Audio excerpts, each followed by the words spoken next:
اعوذ باللہ من الشیطان اللعین الرجیم بسم اللہ الرحمن الرحیم الحمد للہ وکفی وسلام علی عبادہ الذین اصطفی. درود بھیجیے محمد والے.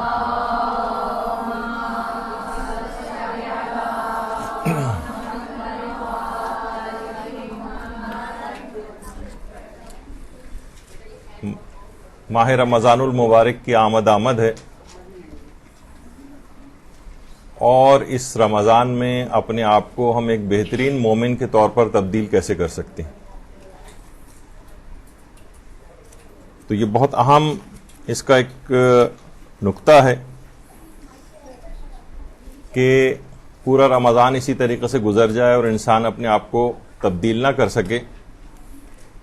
اس سے بڑھ کر المیہ کوئی بھی نہیں. دیکھیے، ماہ رمضان اس قدر فضیلت کی بلندیوں پر ہے دیگر تمام مہینوں پر کہ پیغمبر اکرم ختمی مرتبہ صلی اللہ علیہ وآلہ وسلم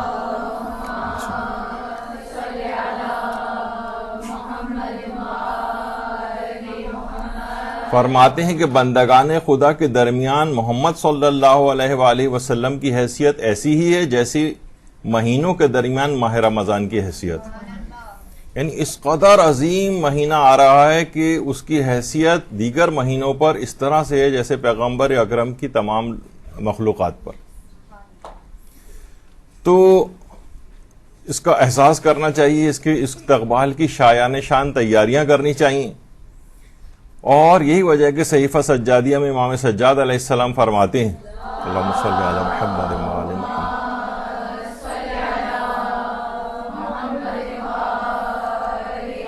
فرماتے ہیں کہ تمام تعریفیں اس اللہ کے لیے جس نے اپنے لطف و احسان کے راستوں میں سے ایک راستہ اس مہینے کو قرار دیا ہے. یعنی رمضان کا مہینہ، اسلام کا مہینہ، پاکیزگی کا مہینہ، اللہ کے بزرگ ترین مہینے تجھ پر سلام، اے دوستان خدا کی عید تجھ پر سلام. کتنا عظیم یہ مہینہ آ رہا ہے، کس قدر اس کے لیے کوششیں کرنا چاہیے. اور پیغمبر اکرم نے ماہ شعبان کے آخری جمعے میں جو خطبہ ارشاد فرمایا تھا کہ مسلمانوں خوشیاں مناؤ، تمہاری طرف خدا کا مہینہ اپنے اندر رحمت، مغفرت اور برکت لے کر آ رہا ہے، خوشیاں منائیے. اس قدر یہ عظیم مہینہ آ رہا ہے. آیت اللہ دست غیب شیرازی نے بھی ماہ رمضان کے متعلق بات فرمائی ہے تفسیر سورہ حجرات میں کہ ماہ رمضان کی برکات اس قدر زیادہ ہیں کہ میں انہیں گنوانے سے قاصر ہوں.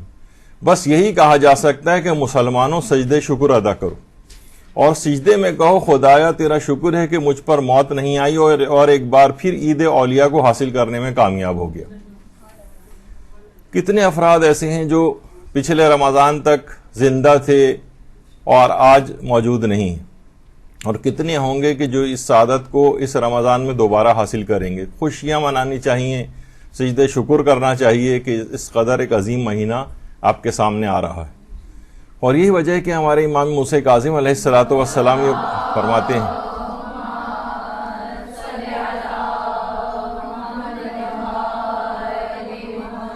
کہ اور تو میرا چہرہ اپنے نور کے ساتھ روشن فرما اور مجھے اپنی محبت سے محبوب بنا دے. یعنی یہ اس قدر ہمیں اپنے آپ کو بہتر بنانا ہے کہ اللہ ہمیں اپنا محبوب بنا لے، اپنے آپ کو اللہ کا پسندیدہ بندہ اس ماہ مبارک رمضان میں بنانا ہے. اچھا، اب اگر ایک چیز ہم دیکھیں کہ پہلے ماہ رجب آتا ہے، پھر شعبان آتا ہے، پھر رمضان آتا ہے. یہ ترتیب کیوں ہے؟ اس ترتیب کا راز کیا ہے؟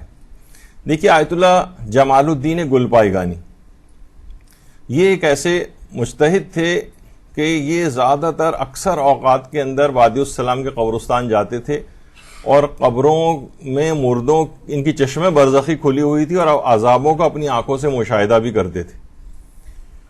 تو آیت اللہ جمال الدین گلپائیگانی فرماتے تھے کہ ماہ رجب جو ہے یہ ماہ امیر المومنین علیہ الصلوۃ والسلام ہے. اللہم صلی علی محمد وآل محمد.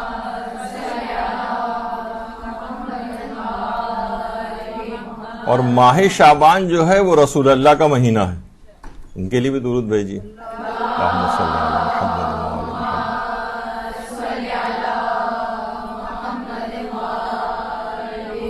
اور ماہ رمضان المبارک یہ اللہ کا مہینہ ہے. یہ ترتیب کیوں ہے؟ وہ فرماتے ہیں انسان، اس کا راز یہ ہے کہ انسان ماہ رجب میں ولایت سے آشنا ہو جائے، دوسرے مہینے میں رسالت سے آشنا ہو جائے، اور ماہ رمضان میں اللہ سے آشنائی حاصل کر لے. اللہم صلی علی محمد وعلی محمد.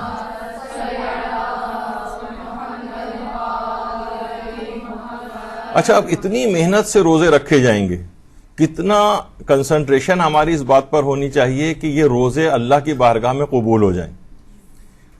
یقیناً اپنے آپ کو گناہوں سے بچانا ہے اور نیکیاں انجام دینی، لیکن اس کا ایک بہت آسان طریقہ بھی روزوں کی قبولیت کا بتایا گیا ہے.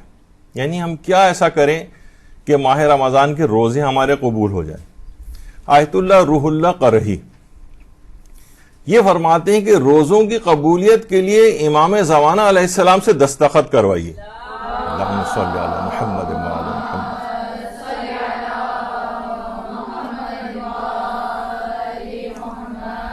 فرماتے ہیں کہ چند اعمال، 4 اعمال انجام دیں اور اپنے روزوں کو امام زمانہ سے سند قبولیت حاصل کروا لیں. وہ فرماتے ہیں کہ روزانہ افطار کے وقت ان 4 چیزوں کو انجام دیں. پہلی چیز کیا ہے؟ پہلی چیز یہ ہے کہ ایک سورہ فاتحہ امام زمانہ علیہ السلام کی والدہ حضرت نرجس خاتون کو ہدیہ کر. اللہم صلی علی محمد وعلی محمد.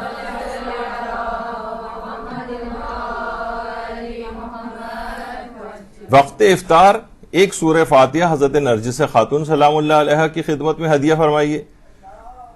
اللہم صلی علی محمد وعلی محمد. پھر فرماتے ہیں کہ دوسری چیز افطار کے وقت یہ کرنی ہے کہ ایک سلام امام زمانہ علیہ السلام کو کرنا ہے، السلام علیکہ یا صاحب العصر والزمان. صرف اتنا بھی اگر کریں گے تو فرماتے ہیں کہ یہ سلام افطار کے وقت کریں. اور اس کے بعد تیسرا عمل یہ ہے کہ ایک سلام امام حسین علیہ الصلوۃ والسلام کی خدمت میں. صلی علی محمد وعلی محمد.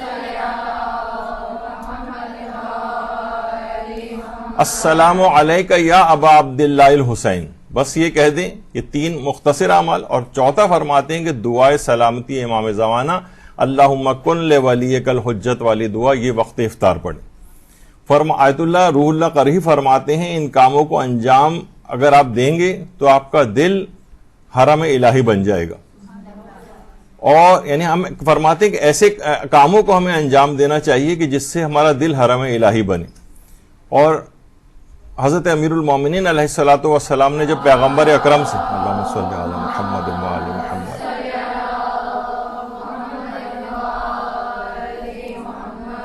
پیغمبر اکرم سے یہ بات دریافت فرمائی تھی کہ یا رسول اللہ رمضان المبارک میں سب سے بہترین عمل کون سا ہے، تو آپ نے فرمایا کوئی گناہ بھی نہ کرو اور گناہ کی فکر بھی انجام نہ دو.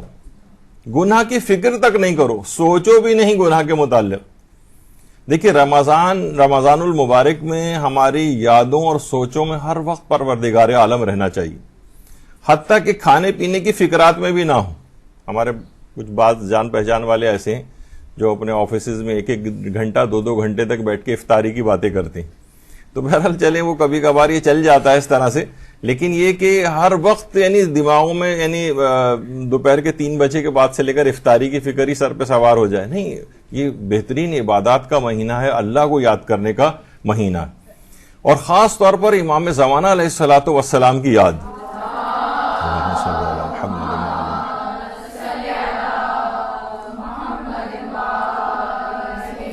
خاص طور پر علماء فرماتے ہیں سحری میں یعنی وقت سحر اور وقت افطار دونوں مواقع پر اپنے زمانے کے امام کو آپ یاد کیجیے. اور راتوں میں بھی امام زمانہ سے بھی راز و نیاز اور مناجات کے اندر انسان کو چاہیے کہ اپنے وقت کو گزارے. اور چھٹے امام یہ جملہ ارشاد فرماتے ہیں کہ جو شخص بھی امام مہدی کے انصار میں شامل ہونا چاہے اسے چاہیے کہ وہ متقی و پرہیزگار بنے، نیک اعمال بجا لائے، یہی حقیقت میں منتظر ہے. پس اگر وہ قبل از قائم مر جائے تو اس کا اجر و ثواب اس شخص جتنا ہے جو صاحب الزماں کے انصار میں شامل ہو کر حضرت کے ہمرکاب ہو کر جہاد کرے. یعنی اپنی زندگی میں انسان کو چاہیے تقوی و پرہیزگاری اور ان چیزوں کو اپنے اعمال کو بہتر بنائے. غیبت میں یہ کرے گا تو امام کے انصار میں شامل ہو کر جہاد کا اس کو ثواب ملے گا، مر بھی اور انشاءاللہ جب انتقال کے بعد جب امام ظہور کریں گے اور یہ شخص انتقال کر چکا ہوا تو اس کو دوبارہ بھی اٹھایا جائے گا.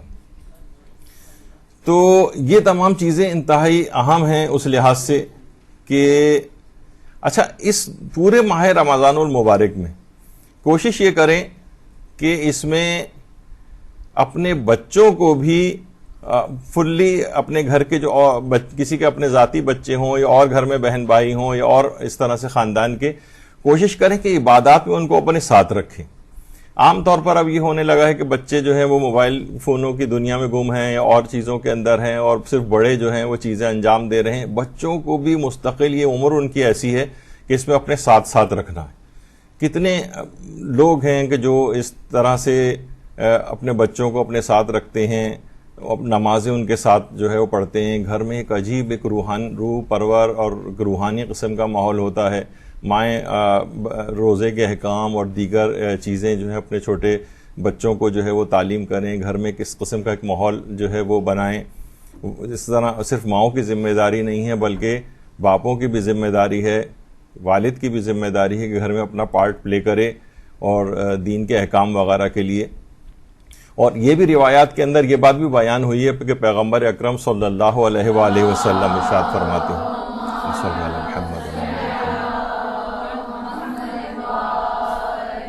کہ عبادت گزار جس نے بچپن ہی سے عبادت کو اپنایا ہو، اس کی فضیلت اس بوڑھے پر جس نے بڑا ہونے پر عبادت کو اپنایا ہے ایسی ہی ہے جیسے مرسلین کو باقی لوگوں پر فضیلت ہوتی. بچوں کو شروع سے اس قسم کا عادی بنا دینا چاہیے. تربیت اولاد کے بہترین اصولوں میں سے ہے کہ بچوں کو عادی بنا دیں. بچہ ابھی بچپنے کی حالت میں بہت ساری چیزیں سیکھ رہا ہوتا ہے اور یہ اس کی گٹھی میں پڑ جاتی ہیں جو بعد تک اس کے ساری زندگی اس کے کام آئیں گی، اور اتنی اس کی اہمیت ہو جائے گی جس نے بچپن سے. یہ نہ ہو کہ بعض اوقات لوگ بوڑھے کر کے حج کرتے ہیں اور پھر عبادت کی طرف ذرا مائل ہوتے ہیں. بچپن سے ہی نوجوان لوگ کہتے ہیں بچے ہیں اور نوجوان ہیں تو صرف کھیل کود وغیرہ میں مصروف رہتے ہیں. نہیں، جوانوں کو بھی اس کے اندر انوالو کرنا چاہیے کہ عبادات اور اس کے اندر ہی آگے بڑھیں. تو یہ بہت اہم چیزیں ہیں کہ بچے ہوں بچیاں ہوں. شب قدر کے پروگرام آئیں گے، اس پہ انشاءاللہ ہماری جو کلاس ہوگی شب قدر جب قریب آئے گی تو اس میں تفصیل بیان کی جائے گی. شب قدر کے اعمال میں بچوں کو ساتھ رکھا جائے، وہ تلاوت قرآن روزانہ بچوں سے جو ہے وہ کروائی جائے. تو یہ گھر میں ایک روح پرور ماحول ہوگا. اگر مساجد میں اور دیگر جگہوں کے اوپر بھی بچوں کے قرآن وغیرہ کا کوئی طریقہ کار ہو پڑھانے کا اور تلاوت کا تو وہ کرنا چاہیے. اور جیسے میں نے کہا کہ شب قدر کے خاص طور پہ یہ عمل قرآن وغیرہ بچوں کو بھی کروانے چاہیے. یہاں تک کہ اتنے عادی ہو جاتے ہیں اگر بچہ بیمار بھی ہو جائے تب بھی وہ بیماری ہسپتال میں اگر موجود ہو تب بھی بہت سے بچے اس قدر عادی ہوتے ہیں کہ ہم یہاں پر بھی ہمیں اطلاع ملی تھی کہ ایک دفعہ بچے کے مثلا ٹانگ میں یا ہاتھ میں کوئی فریکچر ہو گیا تھا تو گود میں اس کو اٹھا کر لائے تھے، لیکن اس نے اتنا عادی ہو گیا تھا کہا نہیں مجھے ہر صورت میں مدرسے جانا ہے. تو اس کے والدین اس کو اٹھا کر یہاں فریکچر والے بچے کو بھی لے کر آتے تھے، اتنی ضد کیا کرتا تھا. تو جب عادت ہو جائے اس کی اس طرح سے ایک نورانیت ایک ظاہر ان تمام چیزوں میں ہے تو اس کا خیال رکھنا چاہیے. اسی طریقے سے مساجد وغیرہ کے اندر جو حاضری ہے اس کو بھی بچوں کو، اب تو آج کل کووڈ وغیرہ کا کچھ دور آ گیا ہے جو انشاءاللہ امید ہے کہ انشاءاللہ یہ ختم ہوگا اور لوگ مساجد میں اسی طریقے سے دوبارہ جانا شروع ہوں گے پہلے کی طرح سے. لیکن یہ اتنی اہمیت کی حامل یہ چیزیں ہیں کہ سلطنت عثمانیہ جس کا آج کل بہت سارے ڈرامے اس زمانے کے آنے لگے ہیں، تو ترکوں میں یہ بات تھی کہ نماز وہ یہ ایک زمانے میں ایک ان کا رجحان تھا. بہت سی چیزیں اچھی بھی ہوتی ہیں نا تو اس کو بھی دیکھنا چاہیے. وہ ان کا ایک جملہ مشہور تھا کہ اگر مساجد میں نماز کے دوران آپ کے پیچھے بچوں کے کھیلنے کی آواز اگر نہیں آ رہی ہے تو آپ کے آگے کا مستقبل روشن نہیں.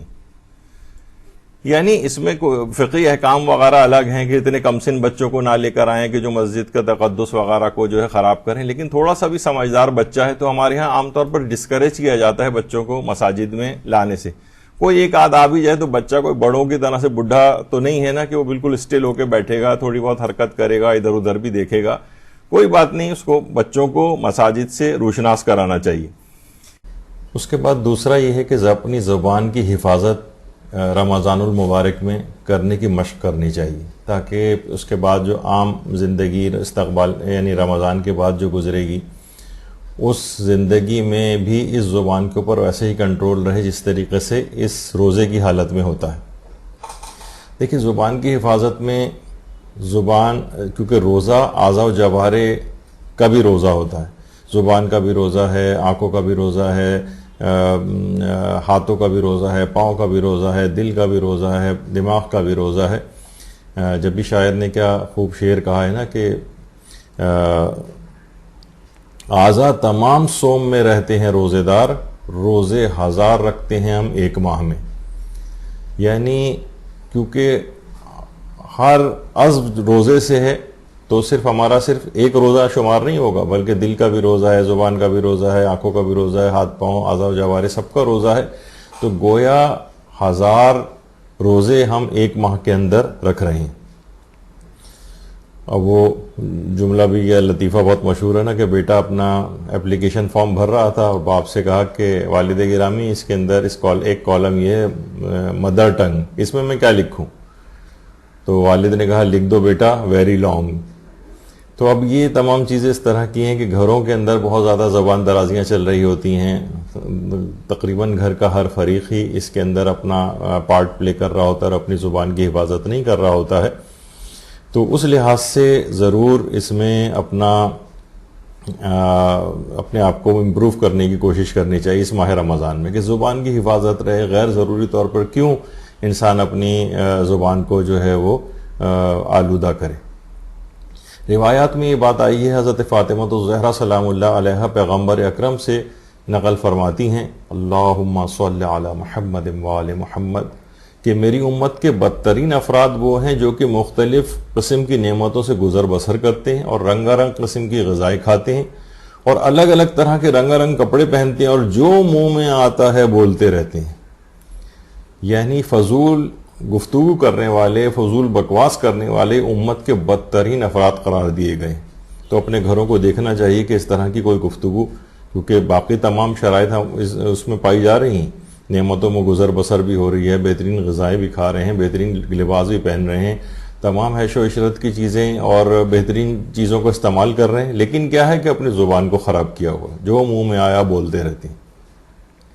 تو یہ ایسی چیز ہے کہ جس کو ہر صورت میں اپنے آپ کو بہتر کرنے کی کوشش کرنی چاہیے۔ اور شوہر و بیوی کے سلسلے میں اور خاص طور پر بعض اوقات دیکھنے میں آتا ہے خواتین کی طرف سے ذرا زیادہ بھی ہو جاتا ہے، کہیں مردوں کی طرف سے زیادہ ہو جاتا ہے۔ کسی نے بہت اچھا، بلکہ پیغمبر اکرم کی ایک حدیث مبارکہ ہے اللہم صلی علی محمد وآل محمد، کہ جو بھی اپنی زبان کو قابو میں رکھے گا خدا اس کے عیبوں کو پوشیدہ کر دے گا۔ یعنی جہاں آپ نے اپنی فضول ٹاک کی اور اپنی زبان کو کنٹرول نہیں کیا، وہیں آپ کے بھی عیب آشکار ہو جائیں گے۔ تو یہی وجہ ہے کہ جیسے کہ ابھی ذکر کر رہے تھے کہ ہم، کسی نے صحیح کہا تھا کہ مجھے پرندوں کے بارے میں اتنا نہیں پتا، مگر اس تصویر میں شوہر کو واضح طور پہ پہچانا جا سکتا ہے کہ کون ہے۔ تو عام طور پر گھروں میں خواتین کا چیخنا چلانا، شوہروں پر چیخنا چلانا، یا بہت سی جگہوں پہ شوہر بہت زیادہ چیختے چلاتے ہیں، اس سے اپنے آپ کو ماہ رمضان میں اس کی پریکٹس کریں اور اس کو پھر آئندہ سال بھی جاری و ساری رکھیں۔ پھر اگلی چیز یہ ہے جو کہ جس سے آپ اپنے آپ کو بہتر مومن بنائیں گے، وہ یہ ہے کہ لوگوں کو اذیت پہنچانے سے باز رہیں، کسی کو بھی نقصان نہ پہنچانے کا عہد کریں۔ زبان سے نقصان پہنچانا، کسی اور طریقے سے نقصان پہنچانا، یہ ہرگز نہیں ہونا چاہیے۔ نقصان پہنچانے سے باز رہنا، یہاں تک کہ بہت سے افراد دیکھیں اس طرح سے بھی ہوتے ہیں کہ باقاعدہ کتبے کے اوپر لکھوا کر جاتے ہیں کہ اتنا لوگوں نے، کچھ افراد نے ان کو دکھ دیا کہ دکھ دینے والے حضرات قبر پہ تشریف نہ لائیں۔ یہاں تک لوگوں کی صورتحال اس انداز کی ہو جاتی ہے۔ تو انسان کو چاہیے کہ بہرحال کسی کو بھی کسی بھی انداز سے دکھ دینے سے، تکلیف پہنچانے سے پرہیز کرے۔ جب بھی ہمارے چھٹے امام جعفر صادق علیہ الصلوۃ والسلام اللہم صلی علی محمد وآل محمد فرماتے ہیں کہ کیا تمہیں یہ بات اچھی نہیں لگے گی کہ نماز پڑھو، روزے رکھو، کسی کے ساتھ زیادتی نہ کرو اور جنت میں پہنچ جاؤ؟ یعنی کتنا آسان چیز ہے، اور دیکھا جائے تو اس حدیث کے اندر بہت جامع بات ہے۔ یعنی حقوق اللہ بھی ہیں، نماز اور روزہ، اور حقوق العباد بھی. کسی کے ساتھ انسان زیادتی نہ کرے. ٹھیک ہے، کسی کے ساتھ اتنا زیادہ بڑھ چڑھ کے آپ نیکی نہ کریں، لیکن سب سے اہم بات یہ ہے کہ زیادتی نہ کریں، نقصان نہ پہنچائیں، اس کی دل آزاری نہ کریں. اتنا آسان نسخہ بتایا کہ کیا یہ بات اچھی نہیں ہے؟ نماز پڑھو، روزے رکھو، کسی کے ساتھ زیادتی نہ کرو اور جنت میں پہنچ جاؤ. تو اتنا آسان ترین نسخہ جو ہے وہ یہ بتایا گیا ہے روایات کے اندر. تو بہرحال پھر اس کے اندر ایک اہم بات یہ بھی ہے کہ اپنے آپ کو انسان اس وقت زیادہ بہتر مومن بنا سکتا ہے جب وہ قرآن سے اپنی انسیت کا اضافہ کرے. اس رمضان میں اضافہ ہونا چاہیے. اس کا مطلب یہ ہے کہ پہلے بھی قرآن سے انسیت ہونی چاہیے. ہمارے ہاں یہ ہے کہ قرآن صرف رمضان کے مہینے میں کچھ نکلتا ہے، ورنہ پورا سال اس کے اوپر گرد جمی رہتی ہے معاذ اللہ. تو قرآن سے انسیت میں اضافہ ہونا چاہیے. زندگی میں ایک تبدیلی آنی چاہیے، قرآن سے ارتباط آپ کا بڑھنا چاہیے. ورنہ ایسا کون سا مومن ہے کہ جو بہتر بننے کی کوشش کر رہا ہے اور اس کی قرآن سے انسیت میں اضافہ نہیں ہو رہا ہے. تلاوت قرآن کی کثرت ہونی چاہیے، روزانہ قرآن کی تلاوت. اب کتنی قرآن کی تلاوت کرے؟ یعنی مثلا اگر آپ اس سے پہلے 50 آیتیں روزانہ تلاوت، یا تو کوئی تلاوت کرتا ہی نہیں ہے، تو رمضان المبارک میں اس کو بڑھائے. کم آیتیں پڑھتا ہے، چند سورے پڑھتا تھا تو زیادہ سورے پڑھے. پاؤ بھر قرآن پڑھتا تھا تو آدھا پر پڑھنے لگے پارا، اور آدھا پڑھتا تھا تو اور بڑھا دے. اگر پورا ایک پارا روزانہ اگر پڑھے تو بہت ہی اچھا ہے، کیونکہ یہ پورا مہینہ تاکہ ماہ رمضان المبارک کا کم سے کم اس کا ایک حق یہ ہے کہ کم سے کم ایک قرآن تو کم سے کم اس میں ختم ہو جانا چاہیے. اور تفکر، اور بہت سے لوگ کہتے ہیں کہ بھائی اتنا زیادہ آپ کو کرنے کی کیا ضرورت ہے کہ اتنی زیادہ لوگ اس کو تلاوت اتنی زیادہ کریں. چند آیات بھی اگر تفکر کے ساتھ پڑھ لیں اور تدبر کے ساتھ پڑھ لیں اور اس پر عمل کا ارادہ ہو تو وہ بھی بہت کافی ہے. دیکھیے یہ رمضان المبارک کی حد تک یہ اتنی صحیح بات نہیں. یہ اس میں کوئی شک نہیں ہے کہ قرآن جتنا بھی تفکر، تدبر اور عمل کے لیے پڑھا جائے اس کا ثواب بڑھتا چلا جائے گا. لیکن امام خمینی بھی یہ فرماتے تھے کہ اس کی جو تلاوت ہے وہ بھی، اس کی کثرت بھی مطلوب ہے. یعنی ایسا نہیں ہے کہ تفکر کے بغیر تلاوت بالکل بیکار ہے، اور اگر عمل کا فی الحال ارادہ نہ ہو، صرف تلاوت ہی کرنی ہو تو وہ بالکل ایک بیکار ہے تلاوت. ایسا نہیں. مجلہ حوضہ جو نکلتا ہے وہاں سے ایک رسالہ، اس کا 96 نمبر جو ہے اس میں بھی یہ بات آئی ہے. اور وعدہ دیدار کے نام سے امام خمینی نے جلا وطنی میں جو خطوط اپنے بیٹے احمد خمینی کے نام لکھے تھے وہ اردو زبان میں وعدہ دیدار کے نام سے شائع بھی ہوئے ہیں. اس میں امام خمینی نے بڑی اچھی بات اپنے بیٹے سے کہی ہے، احمد خمینی سے، کہ بیٹا دیکھو، خواہ فقط قرآن کی تلاوت ہی کی حد تک کیوں نہ صحیح، صرف تلاوت کی حد تک ہی کیوں نہ صحیح، تم اس کتاب سے مانوس ہو جاؤ. اور ہرگز نہ سوچو کہ معرفت اگر نہیں ہے تو اس تلاوت کا کوئی فائدہ نہیں. دیکھو بیٹا، یہ ایک شیطانی وسوسہ ہے. نامہ محبوب بھی محبوب کی طرح سے ہی انسان کو محبوب ہوتا ہے، خواہ عاشق کو اس کا مضمون سمجھ نہ بھی آئے. ہو سکتا ہے کہ اس قرات قرآن کے ذریعے ہی محبوب کی محبت سے تم آشنا ہو جاؤ اور وہ پروردگار عالم تمہارے دامن کو تھام لے. تو امام خمینی اس متعلق بہت زیادہ کنسرن تھے، اور دیگر علماء بھی یہ بات ارشاد فرماتے ہیں کہ رمضان المبارک میں تلاوت قرآن کی کثرت بھی مطلوب ہے. خواہ فی الحال اتنا آپ تفکر نہ بھی کر سکیں، اتنا تدبر نہ بھی کر سکیں، عمل کا اس لحاظ سے جس طریقے سے ارادہ ہوتا ہے، ارادہ تو ہر شخص کا ہے کہ اس قرآن پر عمل کرے گا، لیکن فی الحال اس طرف اگر اتنی توجہ نہیں بھی ہے تب بھی رمضان المبارک میں تلاوت قرآن کی خود کثرت بھی مطلوب ہے. اچھا، اب دیکھیے امام خمینی اس قدر تلاوت کرتے تھے کہ جب آپ نجف میں تھے تو رمضان میں ہر روز 10 پارے پڑھتے تھے. یعنی گویا ہر 3 دن میں ایک قرآن ختم ہو جایا کرتا تھا. بعض لوگ بڑے خوش ہوتے تھے کہ انہوں نے رمضان میں 2 مرتبہ قرآن ختم کیا، لیکن بعد میں انہیں پتہ چلتا تھا کہ امام خمینی نے تو 10-11 مرتبہ قرآن ختم کیا ہے. تو اس قدر کثرت کے ساتھ تلاوت ہوتی تھی. حجت الاسلام انصاری کرمانی رسالت اخبار والے، وہ یہ کہتے تھے کہ امام خمینی کے پاس ایک ٹائم ٹیبل تھا، یعنی جس طرح تھنگس ٹو ڈو کا ایک چارٹ ہوتا ہے ہمارے پاس، جس میں وہ روزانہ کے کیے جانے والے کام وہ لکھے ہوتے تھے. اور فرشتہ عرابی کے نام سے جو ایک سیرت کے اوپر بھی لکھی گئی ہے امام خمینی کی، اس کی پہلی جلد میں، کہ ایک لمحہ بھی ایسا نہیں ہوتا تھا جس کا حساب امام خمینی کے پاس نہ ہو. یعنی کوئی بھی لمحہ زندگی کا بیکار نہ چلا جائے، ایک ایک لمحہ. جس کا مجلہ حوضہ جس کا بھی تذکرہ ہوا تھا، اس کے جو 96 نمبر ہے، اس میں یہ بات آئی ہے کہ صرف یہی نہیں کہ جس طریقے سے ہم عام طور پر ہوتا ہے ہمارے ساتھ کہ دن میں فقط ایک دفعہ تلاوت قرآن ہو جائے. نہیں، امام خمینی متعدد مرتبہ تلاوت قرآن کرتے تھے. ایک تلاوت قرآن جو ہے وہ نماز فجر کے بعد کیا کرتے تھے، پھر دوسری بار تلاوت قرآن نماز ظہر سے پہلے کرتے تھے، نماز عصر سے پہلے کرتے تھے، نماز مغربین سے پہلے کرتے تھے. اور مصطفیٰ وجدانی جنہوں نے سرگزشت حیویہ زندگی امام خمینی جو کتاب لکھی ہے، اس کی دوسری جلد میں انہوں نے ایک بات لکھی ہے کہ جب بھی آپ کے پاس کوئی آتا تھا تو ہمیشہ امام خمینی کو وہ تلاوت قرآن کرتے پاتا تھا. حتیٰ کہ عام طور پر جو انٹرویوز وغیرہ بھی ہوتے تھے اور لوگ کیمرے کی سیٹنگ کر رہے ہیں، اور اس دوران جو تھوڑا سا 5-10 منٹ کا ایک وقت ملتا تھا، تو اس میں بھی ادھر ادھر دیکھنے کے بجائے یہ نہیں ہوتا تھا، بلکہ امام خمینی اس میں بھی اپنا قرآن نکالتے تھے اور تلاوت قرآن میں مشغول ہو جاتے تھے کہ اتنے 5-10 منٹ بھی انسان اپنی زندگی کی کیوں ضائع کرے اور کیوں نہ اس میں تلاوت قرآن کر لے.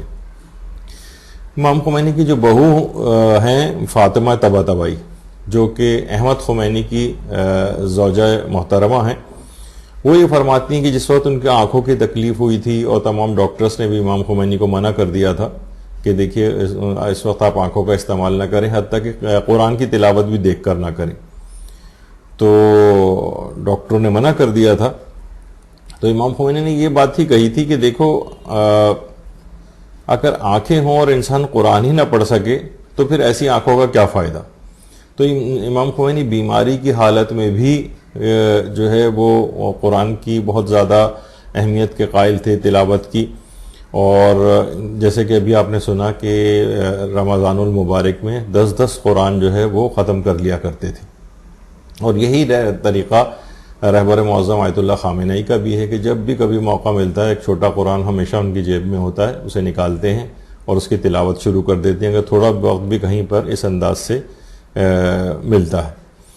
تو یعنی تلاوت قرآن کی اس ماہ رمضان میں کثرت ہونی چاہیے. دیکھیے، قرآن سے بالکل غفلت نہیں کرنی چاہیے، اور ورنہ یہ مہجور اور متروک اگر ہو گیا تو خود اسلام مظلوم قرار پائے گا. آیت اللہ وحید خراسانی ایک بات اس سلسلے میں کہتے تھے کہ سال کے ہر مہینے میں، یعنی یہ 12 مہینے ہیں، تو سال کے ہر مہینے میں ایک قرآن اپنے زمانے کے امام کو ہدیہ کریں. امام زمانہ علیہ الصلوۃ والسلام، اللہم صلی علی محمد و آل محمد. آیت اللہ وحید خراسانی فرماتے ہیں کہ امام زمانہ علیہ السلام جو ہیں ہمارے، وہ 1,24,000 انبیاء کے فضائل و مناقب کے جامع. جب وہ یہ دیکھیں گے کہ میرے لیے ہر ماہ میں ایک قرآن ہدیہ کیا جا رہا ہے، تو خدا ہی جانتا ہے کہ اس شخص کو وہ کیا کچھ عطا نہ فرما دیں گے، کیا کچھ عطا نہ فرمائیں گے. امام زمانہ علیہ السلام 1,24,000 انبیاء کے صفات و کمالات کے جامع اور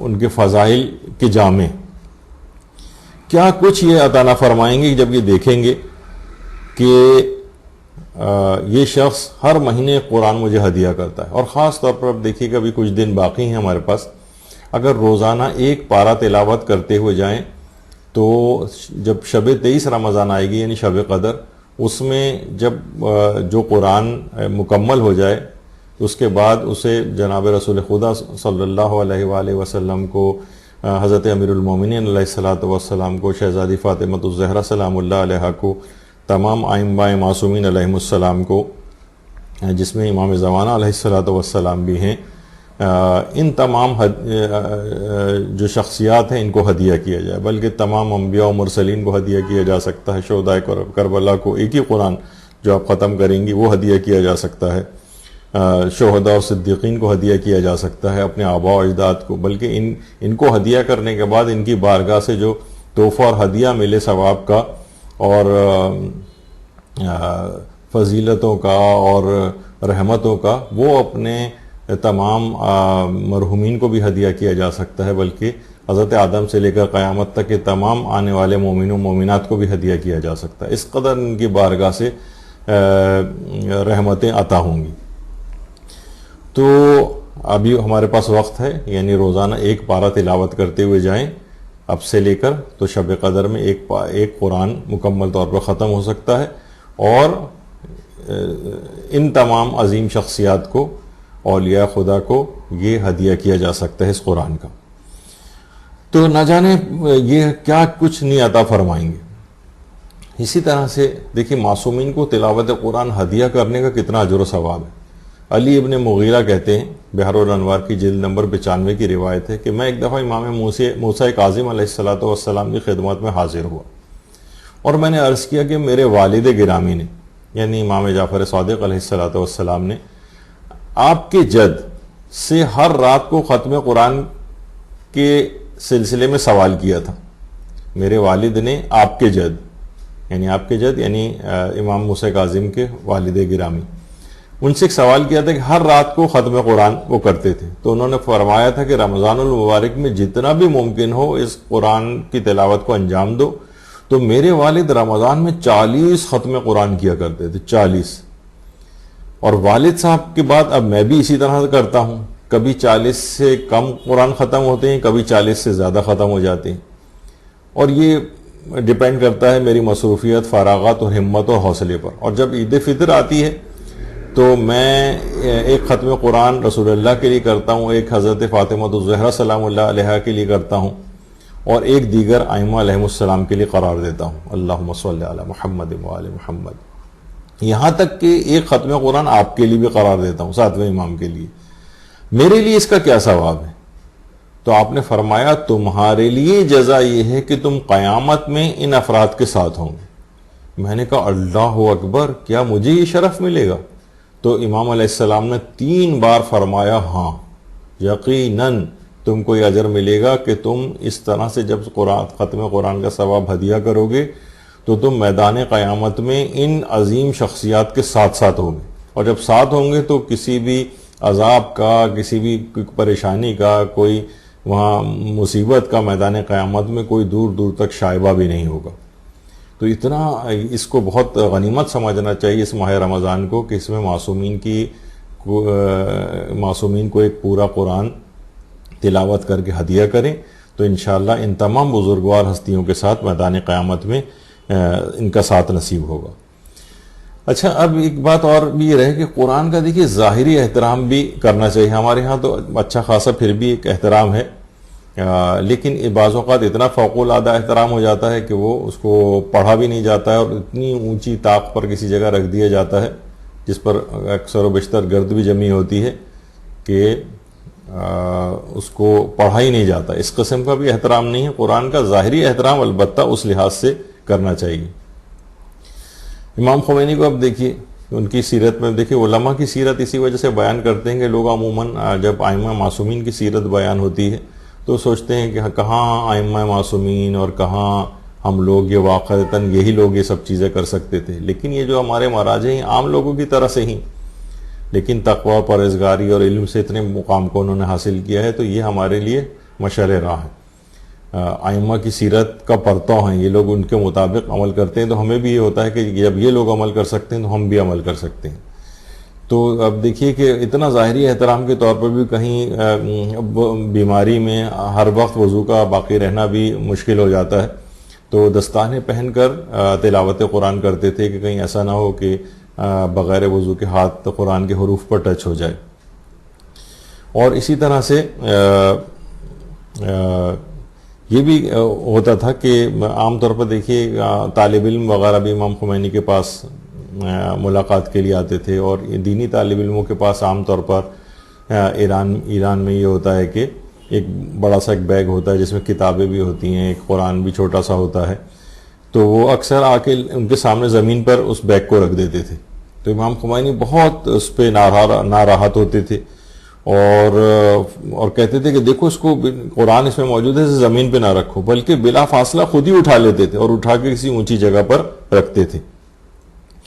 تو اس کی بڑی اہمیت ہے. عام طور پر گھروں میں بھی دیکھا جاتا ہے طالب علم وغیرہ کہ قرآن بھی رکھا ہوا ہے، دینی کتابیں بھی رکھی ہوئی ہیں، قرآن کے اوپر ہی کوئی اور کتاب بھی رکھ دی. تو بہرحال شاید شرعی طور پر یا فقہی اعتبار سے اتنا زیادہ اس میں مسئلہ نہ ہو اشکال، لیکن بہرحال یہ کہ قرآن کی ایک ظاہری اعتبار سے بھی اس کے احترام کا زیادہ خیال کرنا چاہیے.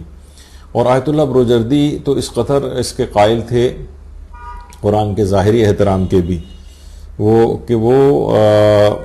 فرماتے ہیں کہ طول عمر میں، یعنی پوری زندگی میں ایک بار بھی ایسا نہیں ہوا کہ میں کسی ایسے کمرے میں سویا ہوں کہ جہاں احادیث کی کتابیں موجود ہوں، اس ڈر سے کہ کہیں ایسا نہ ہو کہ ان کی کوئی بے ادبی اور بے احترامی ہو جائے، ان کی طرف میرے پاؤں ہو جائیں.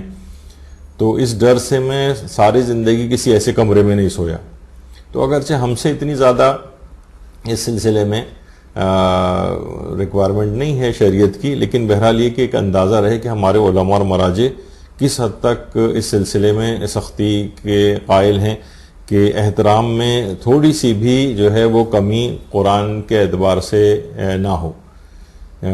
اس بات کا بہت اہتمام کیا کرتے تھے. یہ آیت اللہ سید محمد رضا گل پائیگانی، یہ بھی آپ نے دیکھا کہ تلاوت قرآن اس انداز سے کرتے تھے. دیکھیے رمضان المبارک ضیافت الہی کا مہینہ ہے، ہم اللہ کے مہمان ہیں، اللہ کے مہمان ہیں. دیکھیے دعوت کے بھی کچھ مراتب ہوتے ہیں، یعنی دعوت کے مراتب ہیں، اسی طریقے سے اجابت دعوت کے بھی مراتب ہیں، دعوت کو قبول کرنے کے بھی مراتب ہیں. اب جس قدر انسان کا ایمان قوی ہوگا، جس قدر اس کا تقوی قوی ہوگا، اسی قدر وہ اس دعوت الہی سے فیضیاب ہوگا. یعنی پروردگار عالم نے دسترخوان نعمت کو چنا ہوا ہے، اور اس دسترخوان کے اوپر ضیافت الہی ہے نا رمضان، اس ضیافت الہی میں قرآن گویا اس دسترخوان پر چنا ہوا ہے. اب اس سے خوب استفادہ کریں. اب جس قدر بھی ایمان اور تقوی ہوگا وہ اسی قدر قرآن سے استفادہ کرے گا. جیسے ہم عام دعوتوں میں بھی دیکھتے ہیں کھانے کی کہ مثلا کوئی شخص بہت زیادہ یعنی استفادہ کرتا ہے، تمام کھانے کھاتا ہے، بھوک اس کی بہت کھلی ہوئی ہے، کیپیسٹی اس کے پاس بعض زیادہ ہے تو وہ زیادہ کنزیوم کرتا ہے کھانے کو. اسی طریقے سے ضیافت الہی، جتنی کیپیسٹی اس کی زیادہ ہوگی، جتنی رحمتوں کو جذب کرنے کی اس میں صلاحیت زیادہ ہوگی، اسی قدر وہ ضیافت الہی سے فیضیاب ہوگا. تو قرآن اس کے اوپر موجود ہے، پروردگار کے دسترخوان پر قرآن موجود ہے. اب یہ آپ کے اوپر ڈیپینڈ کرتا ہے، ہمارے اوپر ڈیپینڈ کرتا ہے کہ کس قدر ہم اس قرآن کی اس نعمت سے، اس کی تلاوت سے استفادہ کرتے ہیں. تو خوب استفادہ کریں، ضیافت الہی ہے. اور انشاءاللہ اس دفعہ تو اتنا موقع ہمیں نہیں ملا ہے، اگر زندگی رہی اور آئندہ سال کے ماہ رمضان ہمیں نصیب ہوا تو اس کے اندر انشاءاللہ اس بات کو بھی ذکر کریں گے کہ ضیافت الہی سے کیا مراد ہے. دیکھیے بات ہم یعنی مہمان ہیں، اور اللہ نے ہمیں اپنے ہاں دعوت پہ اور ضیافت کے اوپر ایک لحاظ سے مدعو کیا. تو عام طور پر یہ ہوتا ہے کہ وہ ضیافت میں تو مہمان کو اپنے ہاں ٹھہرایا بھی جاتا ہے. اس میں بھی ایک علماء نے کہا کہ اس میں پروردگار عالم نے اس مہینے میں اعتکاف اسی وجہ سے قرار دیا ہے کہ مومنین اس میں خدا کے گھر میں، یعنی جو مسجد کو خدا کا گھر کہا جاتا ہے، اس میں 3 دن کے لیے اس کے ہاں مہمان بھی آ کر ٹھہرے. تو بڑے اس کے فلسفے ہیں اور بڑے اس کی حکمتیں ہیں ماہ رمضان کی اور اس ضیافت الہی کی، جو انشاءاللہ کسی اور وقت میں بیان کریں گے. تو کوشش یہ کریں کہ زیادہ سے زیادہ تلاوت قرآن ہو، اور اس رمضان میں تو کم سے کم ایک سپارہ تلاوت کا روزانہ ہونا چاہیے. اور کوشش کریں اس طرح سے تلاوت کرتے جائیں کہ شب قدر میں ہی قرآن جو ختم ہو جائے، تاکہ ان تمام ہستیوں کو اسی رات 23ویں شب قدر میں قرآن ہدیہ کیا جا سکے. اچھا اب دیکھیے ایک چیز اور بھی ہے کہ روزانہ جب لوگ صبح سو کر اٹھتے ہیں تو سب سے پہلے آج کل اپنا واٹس ایپ چیک کرتے ہیں کہ دیکھیں کیا میسیجز آئے ہیں، کیا پیغامات آئے ہیں. ارے یہ کتاب الہی بھی یہ اللہ کی طرف سے ہمارے لیے پیغامات لے کر آئی ہے. روزانہ اس کی بھی تلاوت کرنا چاہیے، اسے کھول کر دیکھنا چاہیے کہ کیا پیغام اللہ نے میرے لیے بھیجا. اس میں پیغامات کو اپنے چیک کریں اور پھر ان کے اوپر عمل کریں. دیکھیے کہا جاتا ہے نا کہ جس طریقے سے سائنس کی کتاب کو اگر کوئی چوم لے تو وہ سائنٹسٹ نہیں بن جاتا, میڈیکل کی کتاب چومنے سے کوئی ڈاکٹر نہیں بن جاتا, اسی طریقے سے قرآن کو فقط چومنے سے کوئی شخص مومن نہیں بن جاتا. ورنہ تو پھر دیکھیے وہ ظالم ترین شخص صدام حسین, وہ بھی قرآن کو چومتا تھا, اور اس نے تو ایک اور بہت بڑی بے ادبی بھی کی تھی کہ اپنے نجس خون سے پورے قرآن کو اس نے تحریر کیا تھا. تو بہرحال خون نجاست سے قرآن کو لکھنا یہ خود ہی ایک بہت بڑی توہین ہے, لیکن اس نے اپنے تئیں بڑا یہ سوچا تھا, ظاہر جاہل آدمی تھا اس لحاظ سے کہ میں جیسے بہت بڑا کوئی کام کر رہا ہوں. تو بہرحال یہ کوئی ظاہری اعتبار سے یہ فقط چومنے کی کتاب نہیں ہے, اور اس کے اوپر اس کی تلاوت بھی کرنی ہے اور اس کے اوپر عمل بھی کرنا ہے. اور دیکھیے علماء یہ فرماتے ہیں کہ دیکھیے جو قرآن ہے, جو ماہ رمضان ہے, یہ 3 وجوہات سے اس کی فضیلت بہت زیادہ ہے. یعنی اس کی فضیلت, ایک تو پہلی فضیلت تو اس کی یہی کہ رمضان المبارک میں روزے واجب ہوئے. دوسری فضیلت یہ ہے کہ شب قدر وہ اسی ماہ رمضان میں موجود ہے. اور تیسرا ہے کہ قرآن اسی ماہ رمضان میں نازل ہوا ہے. یعنی روزوں کا وجوب, شب قدر کا ہونا اور قرآن کا اس رمضان کے اندر نازل ہونا, یہ 3 بڑے اسباب ہیں اس مہینے کی فضیلت کے. اور امام زمانہ علیہ السلام کو یاد کرنے کا, یعنی جو روزانہ آپ تلاوت قرآن کریں اور اس کا جب ہدیہ امام زمانہ کو کریں, بلکہ بچوں کو بھی اس کی تاکید کرنی چاہیے. یہ امام زمانہ کو روزانہ یاد کرنے کے طریقوں میں سے ایک بہترین طریقہ ہے. روزانہ تلاوت قرآن کریں اور امام زمانہ علیہ السلام کو ہدیہ کریں. دیکھیے قرآن کو روزانہ ہدیہ اگر امام زمانہ علیہ السلام کو کیا جائے گا تو امام سے اتنا ہی اس شخص کا ارتباط بڑھتا چلا جائے گا. بچوں کے دلوں میں بھی اسی طرح سے امام کی محبت پیدا ہوتی چلی جائے گی. روزانہ کسی نہ کسی بہانے سے امام زمانہ علیہ السلام کو یاد کروائیں. غیبت میں ایک ذمہ داری یہ بھی ہے. اس عورت کی طرح سے جس کے متعلق کہا جاتا ہے کہ اس کے شوہر کا انتقال ہو گیا تھا اور وہ 7-8 سال تک اپنے جو بھی پیسے ہوتے تھے اپنے شوہر کی ایک جیکٹ یا اس کے کوٹ میں رکھا کرتی تھی, اور جب بھی پیسوں کی ضرورت ہوتی تھی اس کے بچے مانگنے کے لیے آتے تو کہتی تھی جاؤ اپنے ابو کے کوٹ میں سے وہ پیسے نکال لو.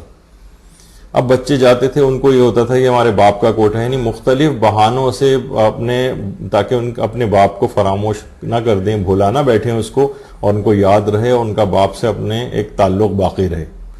تو یہ اس نے ایک طریقہ کار کیا تھا. تو یہ خیر ایک مثال کے طور پہ بات آئی, ورنہ یہ والا طریقہ کار کہ روزانہ تلاوت قرآن کر کے اس کا ثواب امام زمانہ کو ہدیہ کرنا, اولاد کو بھی سکھائیں اور خود بھی کریں. اس سے روزانہ امام کی یاد بھی قائم رہے گی, ان سے ارتباط جو ہے وہ باقی رہے گا. اچھا, اس قدر اس کی اہمیت ہے تلاوت قرآن کے اعتبار سے کہ جو بھی تلاوت قرآن کرتا ہے اس کے والدین کا بھی آخرت میں کیا مقام بن جاتا ہے. ہمارے 11ویں امام حسن عسکری علیہ السلام یہ بات ارشاد فرماتے ہیں کہ قاری قرآن کے والدین کے لیے اللہ حکم دے گا کہ اس کے والدین کو وہ لباس پہناؤ جس کے سامنے تمام دنیا و معافیہ ہیچ ہے.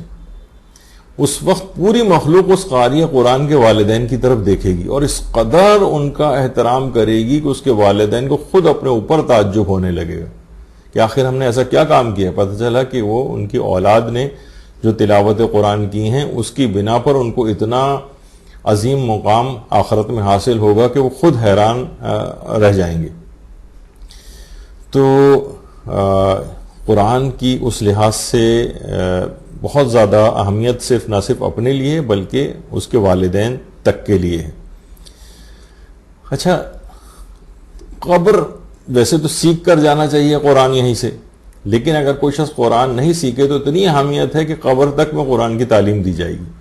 ہمارے چھٹے امام جعفر صادق علیہ السلام فرماتے ہیں, ثواب الاعمال میں شیخ صدوق نے اس روایت کو لکھا ہے کہ اگر ہمارے محبین اور شیعوں میں سے کوئی مر جاتا ہے اور وہ اچھی طرح قرآن پڑھنا نہیں جانتا ہو تو قبر میں اس کو قرآن کی تعلیم دی جاتی ہے تاکہ خدا اس کو بلند درجہ عطا کرے, کیونکہ درجات بہشت قرآنی آیات کی تعداد جتنے ہیں وہاں قاری قرآن سے کہا جاتا ہے قرآن پڑھو اور اگلے درجے میں چلے جاؤ.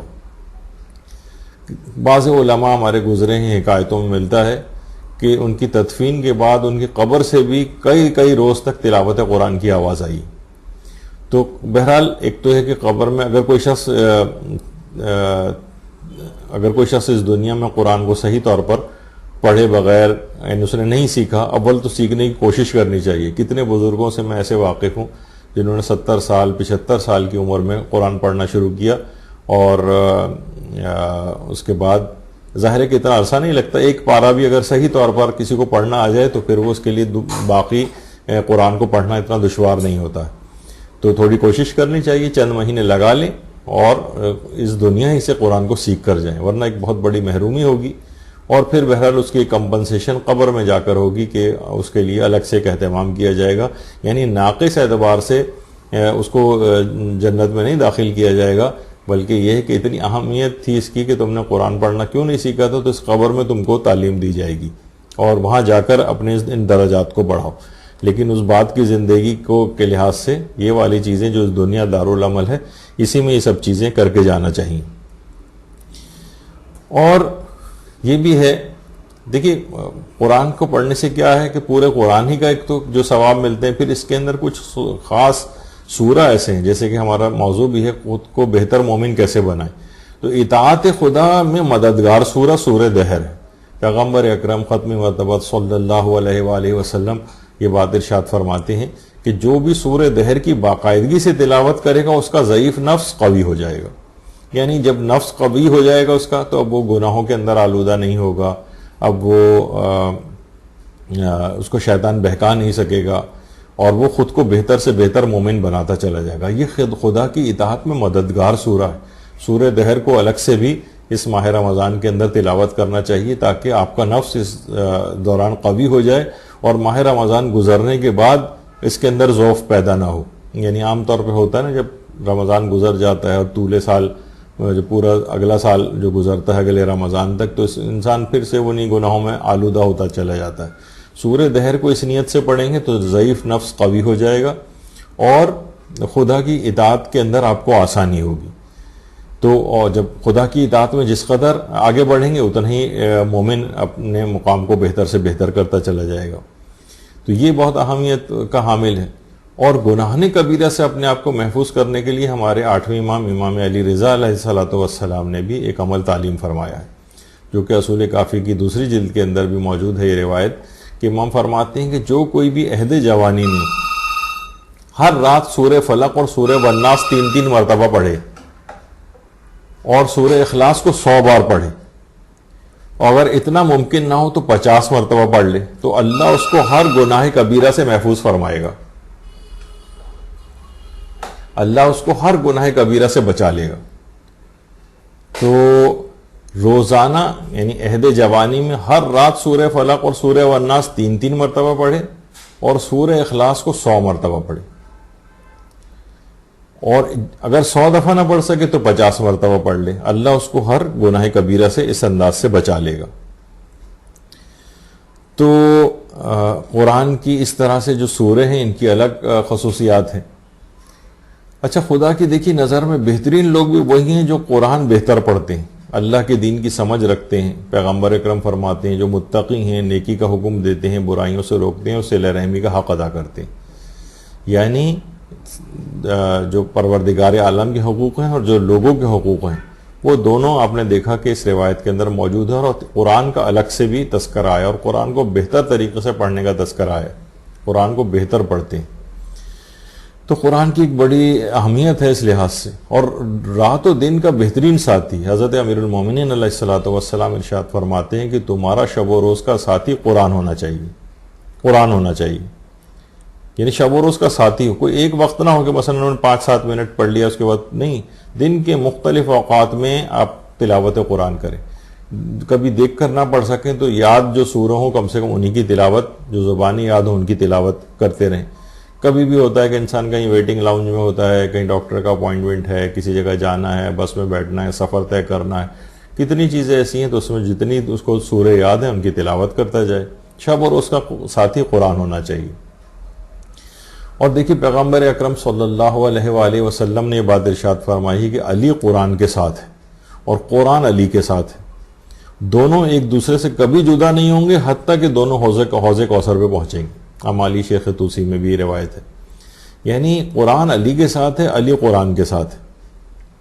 اب جو شخص بھی مسلسل تلاوت قرآن کرے گا وہ بھی حضرت امیر المومنین کے ساتھیوں میں شمار ہو جائے گا، وہ بھی ان کے ساتھ ساتھ ہوگا، کیونکہ قرآن اکیلا تو ہے ہی نہیں، وہ امیر المومنین کے ساتھ ہے، اور آپ قرآن کے ساتھ اٹیچ ہو گئے تو لا محالہ یہ ہوگا کہ آپ کا ارتباط حضرت امیر کے ساتھ بھی بڑھتا جائے گا، اور یہ کبھی جدا نہیں ہوں گے یہاں تک کہ حضرت امیر اور قرآن کے ساتھ آپ بھی حوض کوثر پہ وارد ہوں گے۔ جتنا قرآن سے ارتباط بڑھائیں گے اتنا امیر المومنین سے ارتباط بڑھے گا، تو اس لحاظ سے رفاقت ان کی نصیب ہوگی۔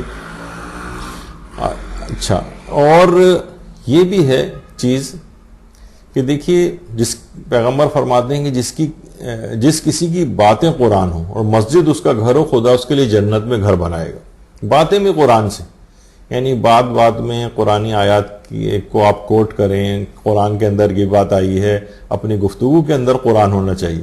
ہمارے یہاں یہ ہے کہ گھنٹوں بھر کی مردوں کی گفتگو سنیں، گھنٹوں بھر کی عورتوں کی گفتگو سنیں، اس میں دو چیزوں کا تذکرہ تو کبھی آپ کو ملتا نہیں ہے، ایک تو قرآن ہے اور دوسرا امام زمانہ علیہ السلام۔ اپنے زمانے کا امام موجود ہے، اس کا کوئی تذکرہ گفتگو کے اندر نہیں، قرآن کا کوئی تذکرہ گفتگو میں نہیں۔ لوگ آپس میں اتنا قرآن یاد ہونا چاہیے کہ باتوں میں اگر مثلا مذاق بھی کر رہے ہیں تو اس کے اندر بھی کوئی قرآنی آیات کوئی کوٹ کر دیں، کوئی اپنی دلیل کے طور پہ کوئی بات کہہ رہے ہوں تو اس کے اندر بھی قرآن کی آیات آ جائیں۔ اس قدر قرآن، یعنی ایک تقاضا ہے ایک مومن سے کہ اس قدر قرآن اس کو آنا چاہیے، تو کوشش کرنی چاہیے کہ جس قدر بھی قرآن کی تلاوت ہو سکے۔ دیکھیے، ہم لوگ یہ کہتے ہیں بھائی اتنا وقت ہمارے پاس نہیں ہے، اتنا وقت نہیں ہے۔ بھائی ایک تو پہلی بات ہے کہ اتنا وقت کیوں نہیں ہے آپ کے پاس؟ یعنی ہر وقت آپ کو دنیا کی تمام چیزوں کے لیے آپ کے پاس وقت ہے، لیکن صرف پروردگار عالمی کے لیے وقت نہیں۔ حضرت امیر فرماتے ہیں کہ بے وقوف ہے وہ جو دنیا میں مصروف ہو کر اپنے آخرت کے حصے کو فوت کر دے۔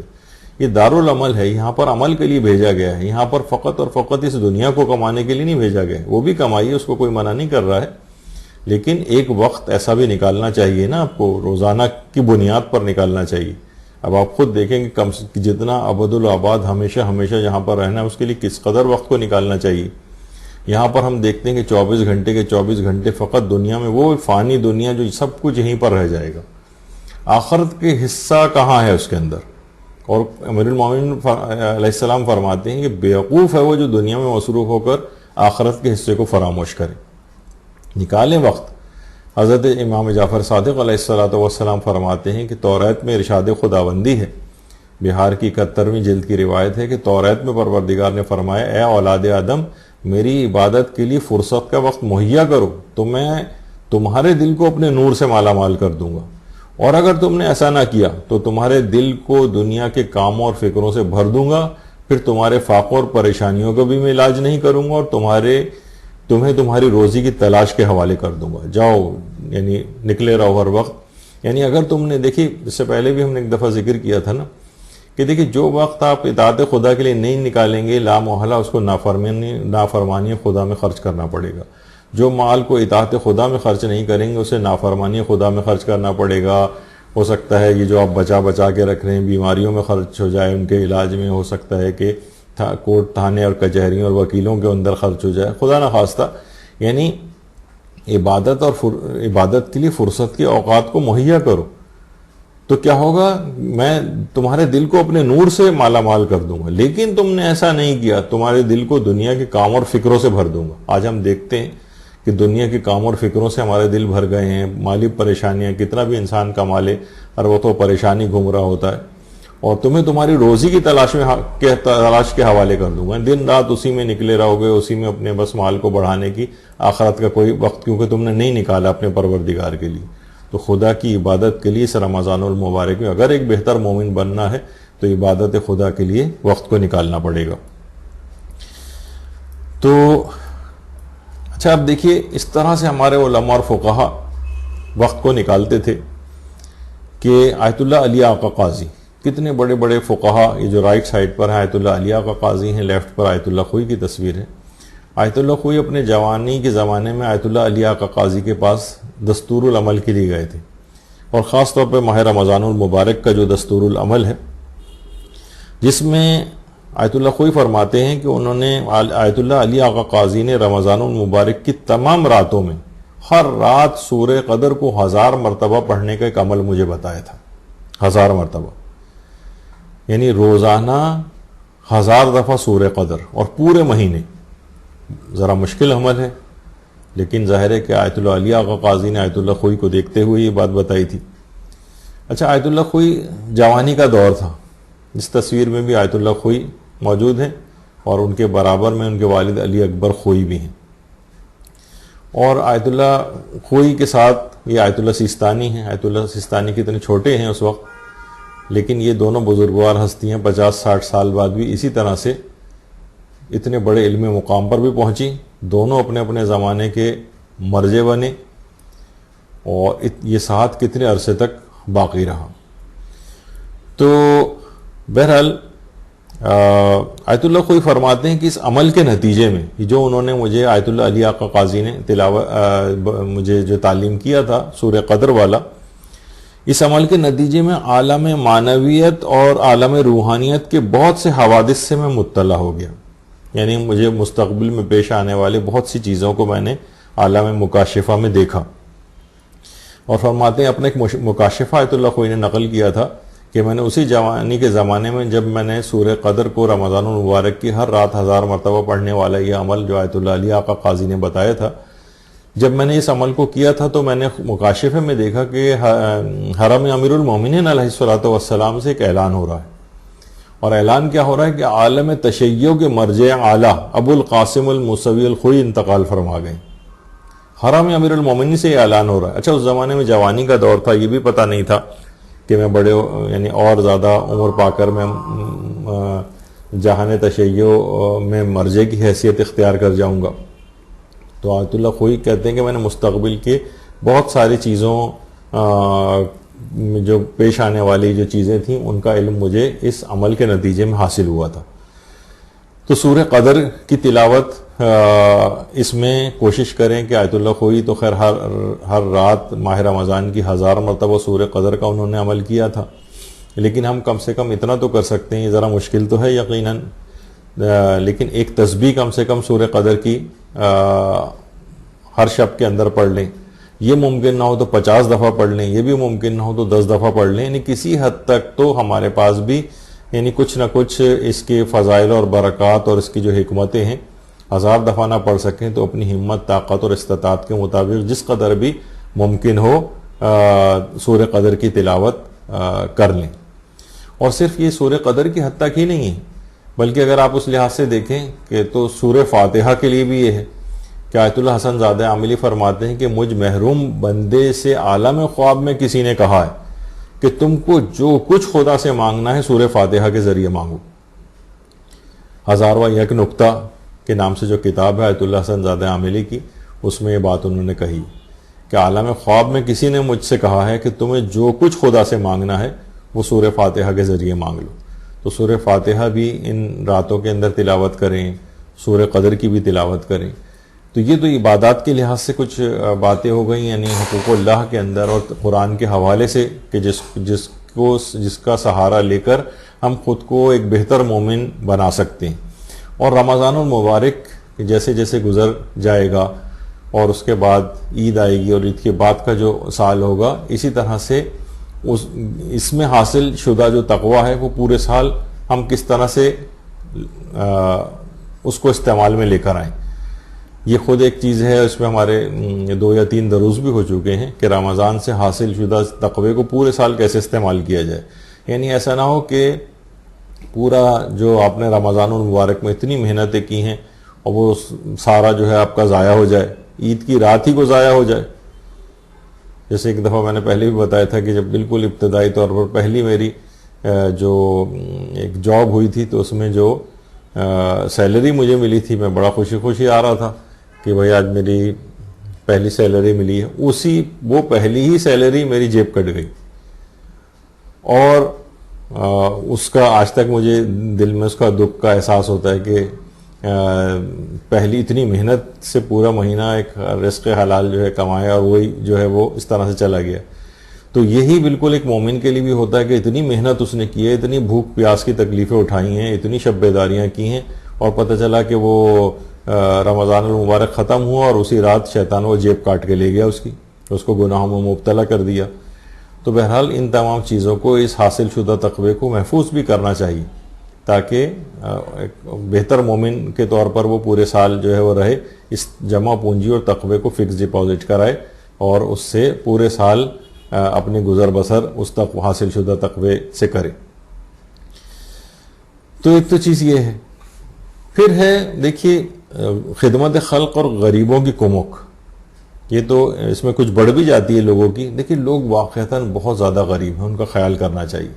اگر آپ اس لحاظ سے دیکھیں کہ لوگ کتنی غربت کی کس لائن پر ہیں، کس قدر مصیبتوں کا شکار ہیں، غربت کی کس، یعنی اب آپ ایسے افراد کو ڈھونڈنا چاہیے، ان کی کمک کرنی چاہیے، ان کی مدد کرنی چاہیے. کتنے لوگ ہیں جو بیچارے کیمپس کے اندر ہیں، بچے کس انداز سے زندگیاں جو ہیں وہ گزار رہے ہیں. کتنے ہمارے اسلامی ممالک میں ایسے ہیں جن کے اتنے ذرائع ہوں، ان تک بھی پہنچنا چاہیے. یتیمیوں کے کس قدر لوگ جو ہیں دہشت گردیوں میں ہلاک ہو گئے ہیں، ان کی اولادیں اس انداز کی یتیم ہوئی ہوئی ہیں، ان کی یتیموں کی کمک کرنی چاہیے. غربت کی کس قدر نچلی سطح کے اوپر لوگ ہیں، کہاں کہاں سے چن چن کر لوگ جو ہیں وہ چیزیں کھا رہے ہیں.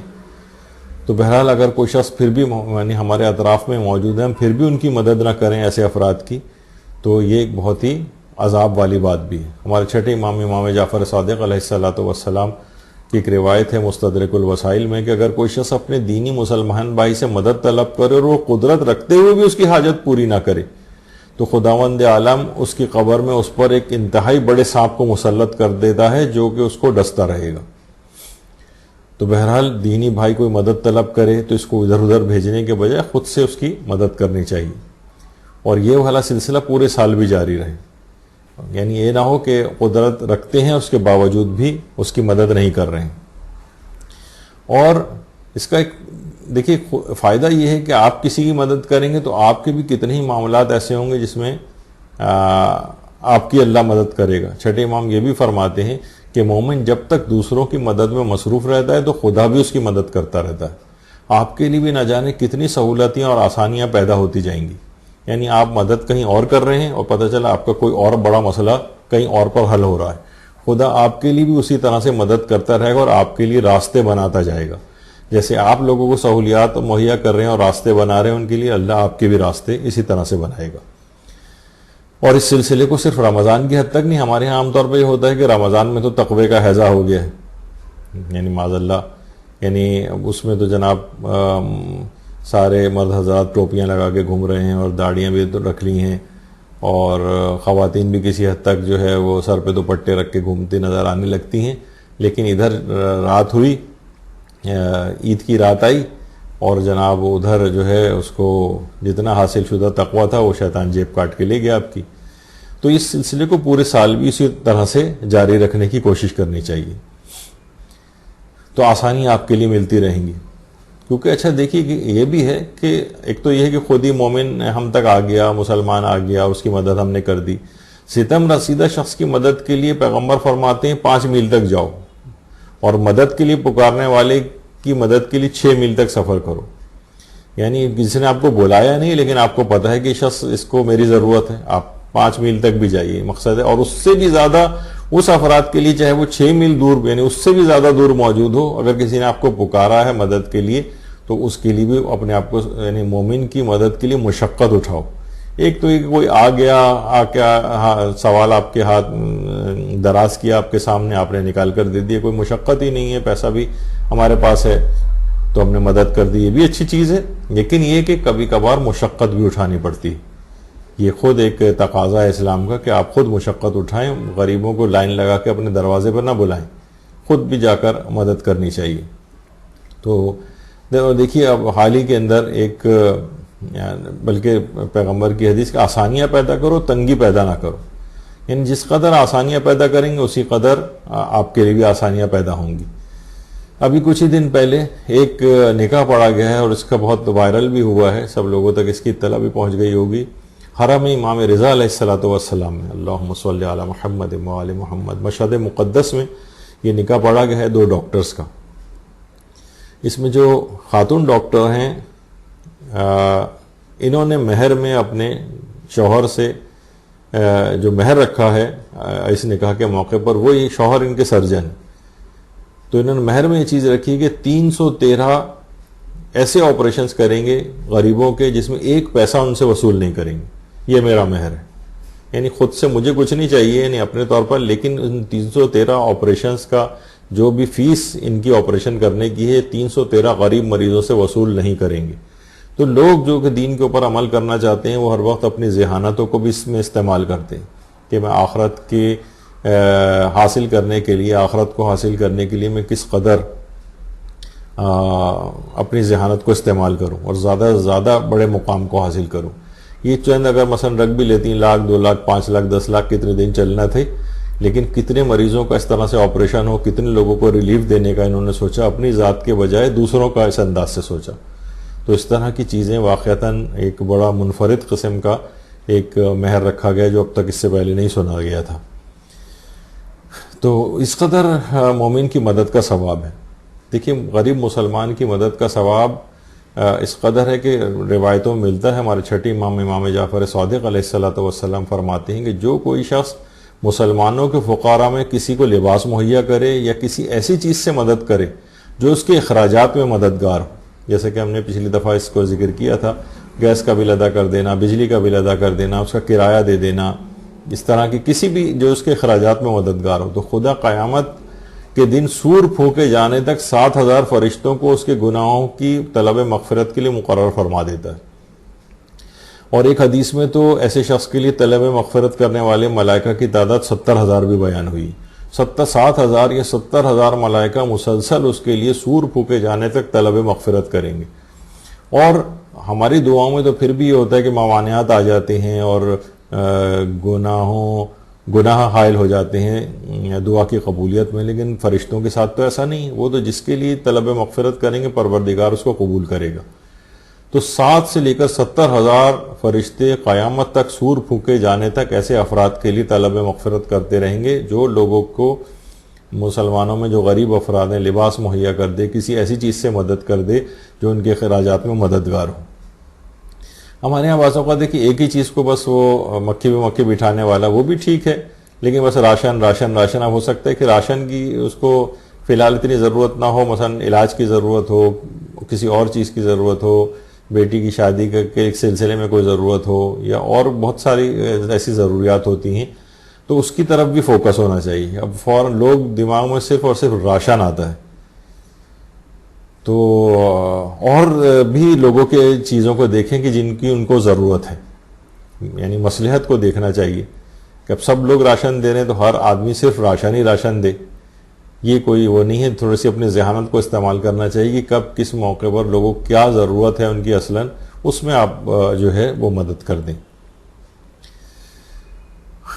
دیکھیے لوگ عام طور پر پریشان ہوتے ہیں کہ یہ مانگنے والا آ گیا، تو پیغمبر اکرم ارشاد فرماتے ہیں صلی اللہ علیہ وآلہ وسلم کہ خداوند عالم کی طرف سے مومن کے لیے سائل ہدیہ ہے جو اس کے دروازے پر آیا ہے، اس سے آپ وہ نہیں کریں، کراہیت نہ کریں، یہ اللہ کی طرف سے ایک تحفہ ہے جو آپ کے دروازے پر آیا ہے، تحفہ۔ اور بار بار ہی خواہ کیوں نہ مانگے، حضرت امیر فرماتے ہیں محتاج کو نامراد نہ لوٹاؤ۔ دیکھیے عام طور پہ ہوتا ہے مثلا آپ نے کسی کی مدد کر دی، بجلی کا بل پے کر دیا، اب آپ کہیں گے اگلے مہینے پھر وہ بل فرض آ گیا کہ بھئی پھر یہ آ گیا، کیا کریں؟ واقعتاً اس کی حالت ایسی ہے کہ یہ ہر مہینے ہی لوگوں کے ساتھ پرابلمس ہوتی ہیں، اور ایسا تو نہیں کہ آپ نے اتنا دے دیا تھا، جیسے کہ حضرت امیر بھی کرتے تھے، اس قدر دے دیا کہ وہ غنی ہو گیا اور بعد میں اس کی ضرورت ہی نہیں رہی اس کو مانگنے کی۔ ہم تو دیتے بھی فقط اتنا ہے کہ جو اس کی بہت ہی امیجیٹ وقتی ضرورت پوری ہو جائے۔ تو محتاج کو کبھی خالی ہاتھ نہ لوٹاؤ، چاہے وہ بار بار ہی کیوں نہ آ رہا ہو۔ تو یہ اللہ کی طرف سے تحفہ تمہارے لیے آیا ہے۔ اچھا دیکھیے جو افراد یہ پیسوں والی نیکی کرتے ہیں، خاص طور پر پیغمبر اکرم فرماتے ہیں کہ ابلیس ایسے افراد کی طرف جو اپنے مال سے نیکیاں بجا لاتے ہیں، اپنے مضبوط ترین افراد کو بھیجتا ہے۔ مضبوط ترین افراد یعنی چھوٹے موٹے شیاطین کو نہیں بھیجتا، یہ بہت مضبوط شیاطین کو بھیجے گا جو مختلف طریقوں سے اس کو بعض اوقات شکوک و شبہات کے اندر مبتلا کریں گے، بعض اوقات اس کو پیسوں کی کمی کا احساس وہ دلائیں گے کہ بھئی ایسا نہ ہو کہ تم اس طرح سے دیتے رہے تو تم تو بالکل ہی کنگال ہو جاؤ گے. بہت ساری اس طرح کی چیزوں سے شیاطین، اور وہ بڑے شیاطین کو ان کی طرف بھیجتا ہے، کیونکہ ایسے افراد جو اپنے مال سے نیکی بجا لاتے ہیں بہت بڑا ان کا اجر و ثواب ہے. یہ بڑے خدائی سفیر ہیں ایک لحاظ سے. تو شیاطین کی بھی توجہ، ابلیس کی توجہ بھی بہت ان کی طرف ہو جاتی ہے، کس طرح سے ان کو روک دیا جائے، ان کے ہاتھ کو کھلنے سے روکا جائے. تو نیک کام بجا لانے میں شیطان اس انداز سے رکاوٹیں ڈالتا ہے جس کی طرف توجہ دینے کی ضرورت ہوتی ہے. دیکھیے مومن کی مدد کا اس قدر ثواب ہے کہ دیکھیے صفا و مروہ میں صحیح کرنا پیغمبر فرماتے ہیں کہ گناہوں سے انسان کو پاک کر دیتا ہے. اور چھٹی امام فرماتے ہیں جس شخص نے اپنے بھائی کی حاجت روائی کے لیے قدم آگے بڑھائے گویا اس نے صفا و مروہ کے درمیان صحیح انجام دی. یعنی یہ جو آپ اپنے مسلمان بھائی کے لیے اس کی کسی حاجت روائی کے لیے قدم بڑھا رہے ہیں، ضروری نہیں کہ صرف پیسے دینے کے حوالے سے، مثلا کسی کا رشتہ کروانا ہے، آ رہے ہیں جا رہے ہیں، میل ملاقات ہو رہی ہے، کسی کی پرابلم کو سولو کروانے کے لیے آپ قدم آگے بڑھا رہے ہیں، یہ گویا آپ صفا و مروہ کے درمیان صحیح کر رہے ہیں. اور پیغمبر فرماتے ہیں صفا و مروہ میں صحیح کرنا گناہوں سے پاک کر دیتا ہے. یعنی آپ نے یہ جو قدم آگے بڑھائے ہیں یہ آپ کو گناہوں سے پاک کر رہے ہیں. مومن کی مدد کا اس قدر ثواب ہے جو کہ پورے سال جاری رہنا چاہیے.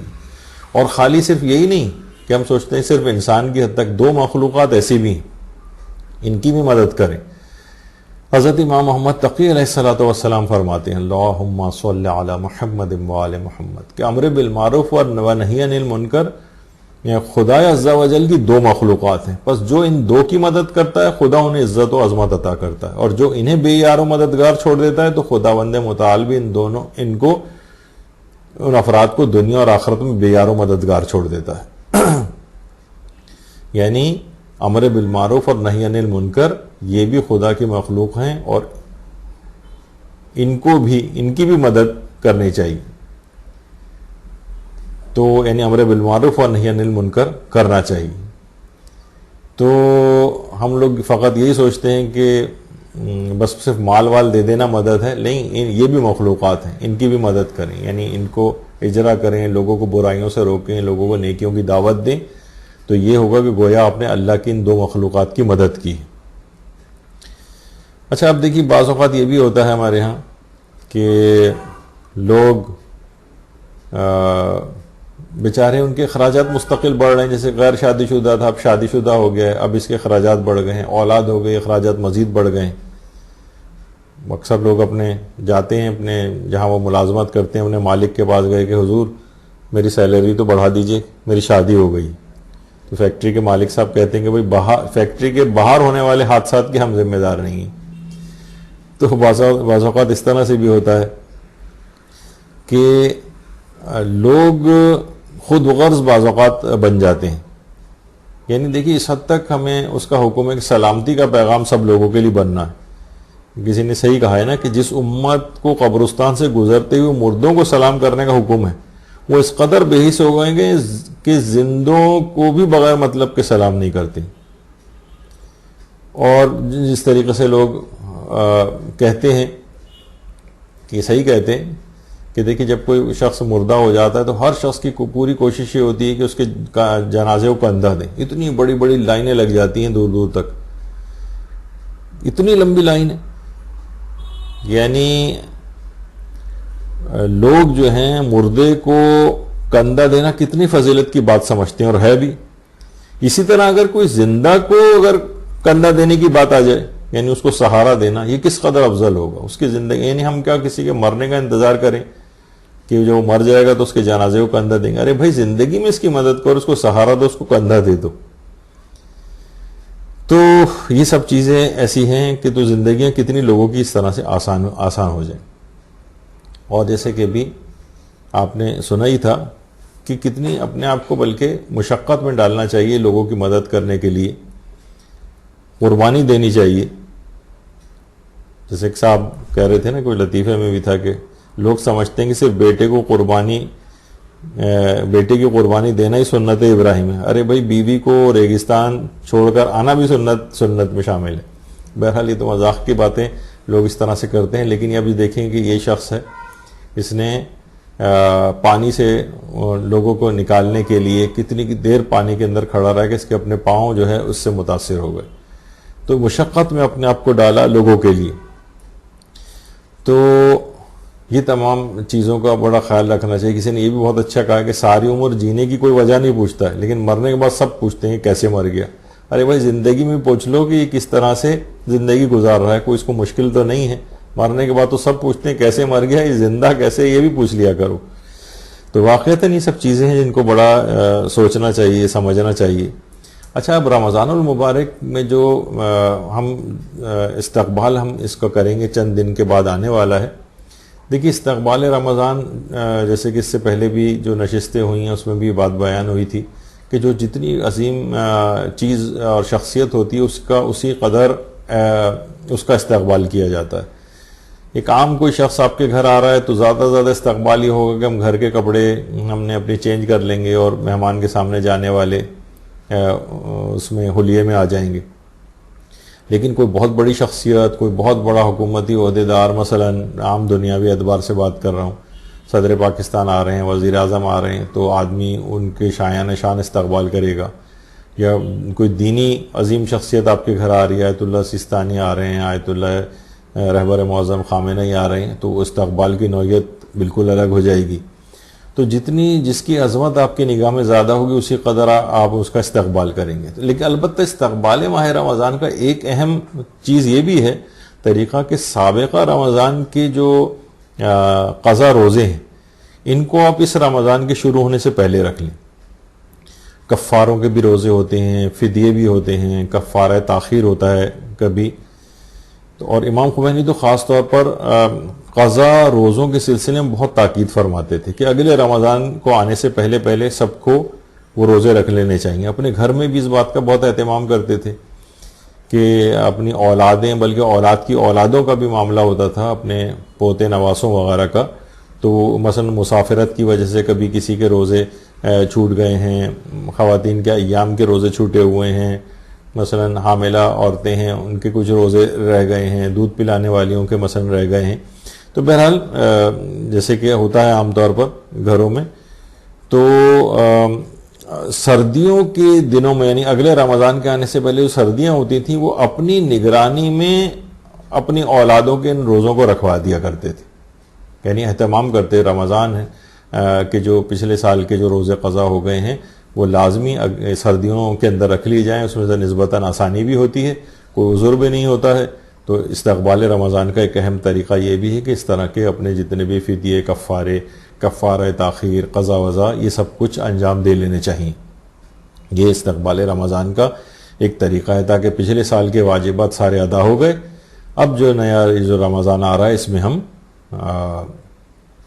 اب آگے یہ سلسلہ جاری کریں اور نئے سرے سے بالکل, یعنی پچھلی تمام چیزوں جو ایک بیک لاگ ہمارے اس پہ جمع ہوا ہے اس کو ایک طرف کر کے نئے سرے سے رمضان کی برکات کو حاصل کریں.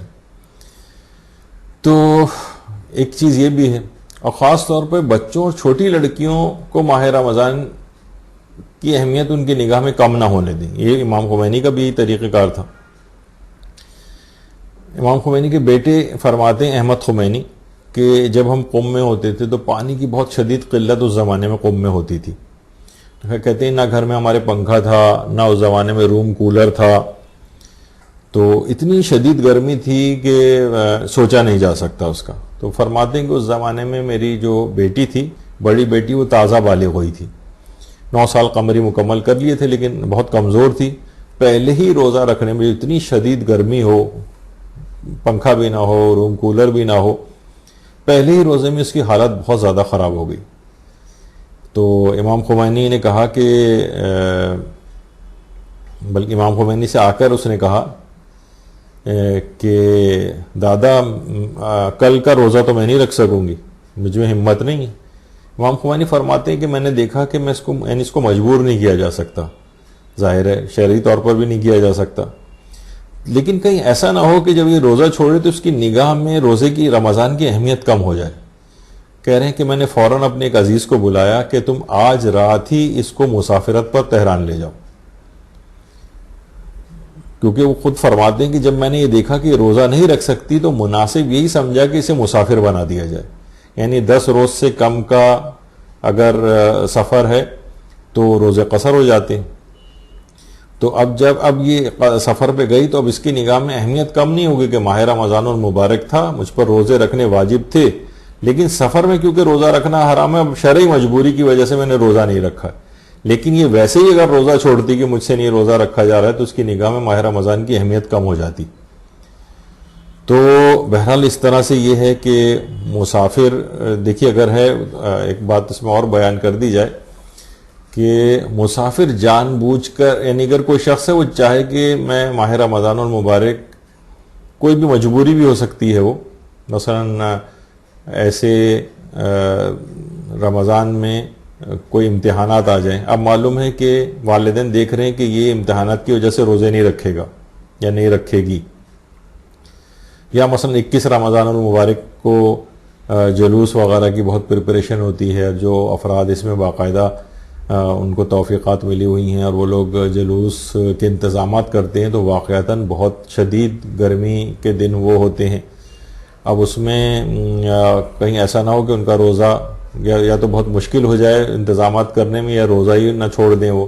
تو ان کے لیے آسان حل یہ ہے کہ وہ ایسے افراد کو شریعت نے سہولت دی ہے کہ جان بوجھ کر بھی اپنے روزے کو قصر کیا جا سکتا ہے. یعنی شرعی مسافت طے کر کے شہر سے باہر جائیں, اور گھنٹہ 1.5 گھنٹہ تقریباً لگتا ہے عام طور پہ وہاں, جب شرعی مسافت طے کر لیں کہ روزہ قصر ہو جائے تو وہاں کچھ کھا پی لیں, اور پھر اس کے بعد وہاں سے واپس اپنے شہر واپس آ جائیں. اب روزہ ان کا قصر ہو جائے گا, پھر وہ دن میں کھاتے پیتے بھی رہیں تو مسئلہ نہیں ہوگا. بعد رمضان اس روزے کی قضا کرنی ہوگی, کوئی کفارہ وغیرہ بھی نہیں ہے, صرف قضا کرنی. تو اس سے کیا ہوگا کہ بہت سارے ایسے جوان وغیرہ, بہت سے لوگ بڑے اعتراض بھی کرتے ہیں کہ ارے بھائی لو, آپ یہ بھی تو دیکھیے کہ لوگوں کی مختلف جو حالتیں ہیں, ان کو روزے جو بلا وجہ وہ قضا کرتے یا حرام طریقے سے قضا کرتے, تو ایک شرعی طریقہ ان کو بتا دینا چاہیے کہ وہ قصر کر لیں اس کو اس طریقہ کار سے, اور پھر اس کے بعد رمضان اس روزے کی قضا کر لیں. اس سے ماہ رمضان, یعنی ایسے افراد کے جو کہ روزہ اپنا اس طرح سے چھوڑ رہے ہوں اور اس کے بعد وہ مثلا جلوس وغیرہ کی تیاری کر رہے ہوں, روزے کو اپنے نہ رکھ کر, پھر شروع سے ہی وہ روزہ نہیں رکھ رہے ہیں کہ مجھے آج تو بہت کام کرنے ہیں, تو امام علیہ السلام جن کے وہ جلوس کی آپ تیاری کریں وہ کب آپ سے خوش ہوں گے. تو جو شریعت نے طریقہ بتایا اس کو معلومات اپنی بڑھانی چاہیے, اور شرعی جو اجازتیں ہیں ان کو اس سلسلے میں استعمال کر لینا چاہیے. تو بہرحال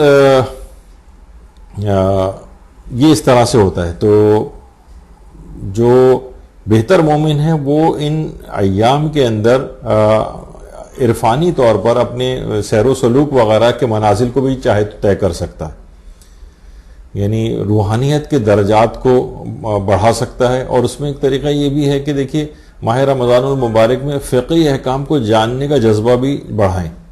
دیکھیے عام طور پر یہ بھی دیکھنے میں آتا ہے کہ ماہ رمضان المبارک میں یعنی ابھی ہم یہ ذکر کر رہے ہیں کہ فقہی احکام کو پہلے کی نسبت زیادہ آپ, کیونکہ لوگوں کا ارتباط 2 جگہوں پہ دیکھا گیا کہ احکام میں ان کی رغبت بہت بڑھ جاتی ہے فقہی احکام میں. ایک تو یہ کہ مثلاً جس وقت حج کا زمانہ آتا ہے, حج پہ انسان موجود ہوتا ہے, خدا کرے کہ یہ منظر ہم دوبارہ اپنی آنکھوں سے اسی طریقے سے خانہ خدا کو بھرا ہوا دیکھیں حاجیوں سے. اب تو دیکھ کر اگر دیکھتے بھی ہیں تو چند افراد صرف طواف کر رہے ہوتے ہیں تو دل خون کے آنسو رو رہا ہوتا ہے. تو بہرحال 2 مواقع پر, ایک تو حج کے موقع پر لوگ بار بار پوچھنے آ رہے ہوتے ہیں کہ ہمیں یہ بتائیے یہ مسئلہ وہ مسئلہ, ہر وقت یعنی فقہی احکام کی بہت زیادہ لوگ اس میں پرواہ کر رہے ہوتے ہیں. ایک تو حج کے موقع پہ دیکھنے میں آتا ہے, اور دوسرا ماہ رمضان المبارک میں بھی دیکھنے میں آتا ہے کہ لوگ بار بار آ کر پوچھتے ہیں یہ ہو گیا تو کہیں میرا روزہ باقی ہے یا نہیں, یہ ہو گیا. اتنا زیادہ ہمارے ان باکسز جو ہیں مدرسے کے وہ ہزاروں سوالات سے بھر جاتے ہیں, پہلے بھی اور اس کے بعد بھی. بہت زیادہ سفر کے احکام ہیں, چاند کے احکام ہیں, قضا ہیں, کفارے ہیں, اور یہ اور بیماروں کے مسئلے, اور نہ جانے کیا کچھ. تو بہرحال اس کے اندر بہت زیادہ اس کا بڑھ جاتا ہے. تو مومن کا کمال بھی اس میں یہی ہے کہ ہر عمل کرنے سے پہلے حکم خدا معلوم کرے, ہر عمل سے پہلے حکم خدا معلوم کرے, اس کے مطابق عمل کرے. ایک صاحب کو کسی ڈاکٹر صاحب نے کہہ دیا تھا کہ میں نہانا نہیں, پتہ چلا اگلے سال وہ آئے ہیں کہ ڈاکٹر صاحب کیا اب میں نہا سکتا ہوں, تو پتہ چلا کہ وہ ایک سال تک نہائے نہیں. اس طرح سے بھی نہ ہو, انسان اپنی عقل کو استعمال کرے, بلکہ ہر عمل سے پہلے جو ہے وہ علماء سے دریافت کر لے, کہ تاکہ یعنی پھر عمل کرنے کے بعد پوچھنے کے لیے آئیں گے تو آپ کے پاس آپشنز بہت کم ہوں گے. تو بہرحال اب یہ ہے کہ اطاعت خدا کے اندر یعنی اپنی زندگی بسر کرنی, تعلیمات دین سیکھتے رہو ورنہ جاہل شمار کیے جاؤ گے. روزانہ کی بنیاد پہ اپنے علم کو آپ کو بڑھانا ہے. تو اطاعت خدا کے اندر, اچھا حیرت کی بات یہ ہے, لوگ صحیح کہتے ہیں کہ لوگ ایمان و اطاعت پہ مرنا تو چاہتے ہیں لیکن اطاعت پر زندگی بسر کرنا نہیں چاہتے. یعنی اطاعت پر زندگی بسر کیجئے تو پھر خود بخود اطاعتی پر موت آئے گی. لوگ کہتے ہیں بھائی ایمان پر ہمارا خاتمہ ہو, بھائی ٹھیک ہے ایمان پر خاتمہ ہو, لیکن زندگی بھی تو ایمان کے مطابق اور عمل کے مطابق گزاری جائے گی نا, ورنہ کیا ہوگا کہ زبردستی عمل کروایا جائے گا آپ سے. جو کوئی بھی شخص پیغمبر فرماتے ہیں علم کا ایک باب سیکھے تاکہ رضائے الہی کی خاطر سے دوسرے لوگوں کو سکھائے, خدا اسے 70 انبیاء کا درجہ کا اجر عنایت فرمائے گا. علم کا ایک باب, جیسے ہم نے پچھلی دفعہ بھی ذکر کیا تھا کہ مثلا خواتین کے فقہ احکام کا باب ہی آپ سیکھ لیں, رضائے الہی کی خاطر دوسروں کو سکھائیں, 70 انبیاء کا اجر عنایت فرمائے گا پروردگار. علم کا ایک باب سیکھنے کی فضیلت. وضو آپ لوگوں کو ٹھیک کراتے رہیں, نمازیں ٹھیک کراتے رہیں, حج ٹھیک کرواتے رہیں, اس طرح سے علم کا ایک باب سیکھ کر رضائے الہی کی خاطر لوگوں کو سکھانا. تو اگر نہیں ہوگا یہ اس طرح سے تو بعض اوقات یہ ہوتا ہے نا عذاب کے طور پر چیز آپ کو زبردستی بھی منوائی جاتی ہے. ورنہ کیا ہے کہ جناب سے پہلے لباس مکمل نہیں پہن رہے تھے, تو اب کیا ہے کہ ڈینگی مچھر پھر آپ کو آ کر پورا لباس پہنائے گا, پورا انسان جیسے ہم سلیو سب پہن کے, موزے ووزے خواتین پہن کے رکھتی ہیں, کہیں ڈینگی مچھر نہ کاٹ لے, تو پھر ڈینگی مچھر آ کے پورا لباس پہنوا دے گا. جو حجاب پر اس سے پہلے آمادہ نہیں تھے تو اب اس قدر حجاب ہوگا کہ جو واجب نہیں بھی تھا چہرے کا چھپانا, اس میں چہرے کو بھی چھپایا جا رہا ہے. عورت تو چھوڑیے, مرد تک کو حجاب کروا دیا گیا مثلا ماسک کی صورت میں. تو بہرحال یہ تمام چیزیں ایسی ہیں کہ سمجھ جانا چاہیے کہ پروردگار عالم ہم سے کیا چاہتا ہے, اپنے احکام کی بجاوری چاہتا ہے. اور اس کا طریقہ کار کچھ اس انداز سے بھی ہوتا ہے کہ جس طریقے سے کہا جاتا ہے نا کہ یہ جو گاڑیوں میں نیویگیشن سسٹم ہوتا ہے, یعنی وہ ہدایات دے رہا ہوتا ہے, اس میں ایک دفعہ آپ اپنی لوکیشن وغیرہ کو سیٹ کر دیں تو نیویگیشن سسٹم جو آپ کو بتائے گا آپ کو رائٹ جانا ہے کہ آپ کو لیفٹ جانا ہے, اور 200 گز کے بعد رائٹ فرسٹ ایگزٹ سے آپ کو ٹرن ہونا ہے, سب کچھ آپ کو اس طرح کی چیزیں ہدایات اس کے اوپر ملتی ہیں. یعنی یہی والا طریقہ کار بالکل سمجھیں کہ ایک مومن کو بھی اپنی زندگی میں اسی طرح سے اللہ کے جو بتائے ہوئے جو طریقے ہیں اس میں ظاہر ہے کہ لوکیشن سیٹ کر دیے جو کہ جنت آپ کو جانا ہے, اور اس کے بعد پھر جہاں جہاں جیسے جیسے ہو پھر جو آپ کو گائیڈنس پروردگار کی طرف سے ملے احکامات پر اس طرح سے عمل کرتے جانا.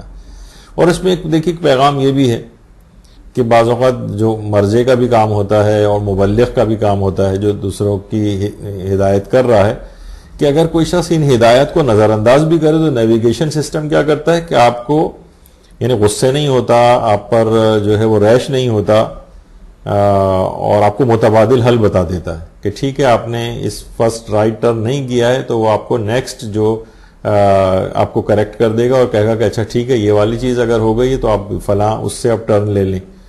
اس میں بھی آپ اگر اس کو نظر انداز کریں تو آپ کو بغیر ریش ہوئے اور گالیاں دیے بغیر آپ کو پھر جو ہے متبادل رستے بتانے لگتا ہے. تو ایک مبلغ کا بھی یہ ہوتا ہے کہ اسے ریش نہیں ہونا چاہیے, لوگ غلطیوں پہ غلطیاں کرتے ہیں تو بہرحال ان کو اس طرح سے لوگوں کو ہیلپ کرنی چاہیے کہ اگر غلطیاں کر بھی رہے ہوں اپنی نادانی میں, اپنی جہالت کی وجہ سے, تو آدمی غصے نہ ہو بلکہ اسی تحمل کے ساتھ نیویگیشن سسٹم جیسے آپ کو تحمل کے ساتھ آپ کی غلطیوں کی اصلاح کر رہا ہوتا ہے اور متبادل چیز بتا رہا ہوتا ہے, اس طرح سے لوگوں کی بھی آپ ہیلپ کریں. دیکھیے توضیح المسائل رسالہ عملیہ کا کثرت سے مطالعہ کرنا ہے، ورنہ تو بہتر مومن نہیں بن سکیں گے، کیونکہ رسالہ عملیہ ہی سے آپ کو یہ نیویگیشن سسٹم یہ سمجھیں گے یہ رسالہ عملیہ ہے، یعنی آپ کو یہ بتا رہا ہے کہ کب آپ کو کس طریقے سے عمل کرنا۔ آیت اللہ بہجت سے کسی نے آ کر کہا کہ ہمیں یہ بتائیے کہ سیر و سلوک کے منازل کو ہم کیسے طے کریں، سیر و سلوک کے یعنی روحانی طور پر اپنے آپ کو بلند کیسے کریں۔ تو آیت اللہ بہجت فرماتے تھے دیکھو اگر طلب صادق ہو تو فقط گناہ سے بچنا ہی کافی ہے، خواہ 1000 سال کی عمر ہی تمہاری کیوں نہ ہو جائے، گناہوں سے بچنا کافی، یعنی تمہیں اگر روحانی منازل طے کرنے فقط گناہوں سے بچو، یعنی واجبات پہ عمل کرو اور حرام کاموں سے بچو، بس یہ کافی، چاہے 1000 سال تک یہی کرنا پڑے تمہیں۔ اور فرماتے تھے بس رسالہ عملیہ یعنی توضیح المسائل پر عمل کرو، یہ بہت کافی ہے تمہارے لیے، یعنی یہ سب چیزیں پہلے معلوم کریں، دینی احکام اس کے مطابق عمل کرتے جائیں، انشاءاللہ یہ سیر و سلوک اور روحانیت کے تمام مدارج آپ کے طے ہو جائیں گے۔ لوگ سوچتے ہیں کہ پتہ نہیں کتنے مشکل سے کوئی عمل کوئی بتائے تو اس سے روحانی مراتب طے ہوں گے، کہ روزانہ مثلا سورہ بقرہ پڑھی جائے اور روزانہ 10 قرآن ختم کیے جائیں، یا ایک پاؤں پہ کھڑے ہو کے فلاں دعا پڑھی جائے۔ لوگ سوچتے ہیں نا کہ جتنا مشکل ہوگا اتنا ہی زیادہ، نہیں، بس یہ رسالہ عملیہ کے اوپر آپ عمل کریں، یہی سیر و سلوک اور روحانیت کے لیے فرماتے تھے کہ بہت کافی ہے۔ اور یہی بات علامہ محمد حسین طباطبائی جو چہل نامہ عرفانی کے نام سے کتاب ہے، وہ فرماتے تھے کہ سیر و سلوک کے لیے اور روحانیت اپنی قوی کرنے کے لیے، دیکھیں مومن ایک بہتر مومن اسی وقت بنے گا جس قدر اس کی روحانیت قوی ہوگی، روحانیت جس قدر قوی ہوگی، تو فرماتے تھے کہ روزانہ سونے سے پہلے مسبحات، جو سورہ مسبحات ہیں، 5 سورہ ایسے ہیں جو ان کو مسبحات کہا جاتا ہے۔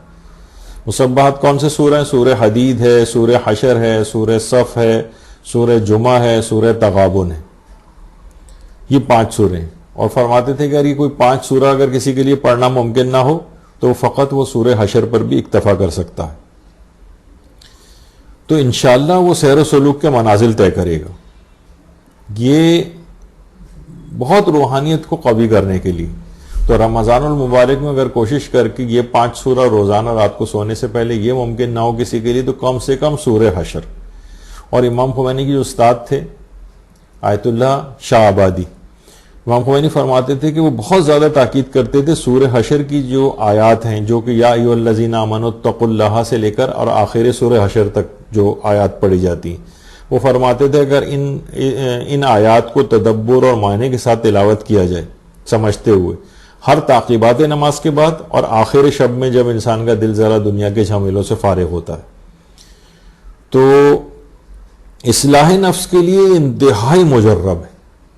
کہتے تھے آپ کا نفس اس قدر قوی ہو جائے گا، اس قدر اس کی اصلاح ہو جائے گی، اور یہی ہمارا موضوع بھی ہے کہ رمضان المبارک میں خود کو بہتر مومن کیسے بنائے۔ تو رمضان المبارک کی ان راتوں سے، عمومی راتوں کے اندر بھی اور رمضان المبارک میں تو اور تاکید ہے کہ مسبحات کے جو سورے ہیں 5 یہ، اور یہ اگر ممکن نہ ہو سب کے سب پڑھنے تو سورہ حشر۔ اور آیت اللہ علی شاہ آبادی فرماتے تھے کہ کم سے کم اصلاح نفس کے لیے یا ایھا الذین آمنوا اتقوا اللہ سے لے کر آخر سورہ حشر تک جتنی آیات بنتی ہیں یہ تو کم سے کم روزانہ ضرور پڑھیں۔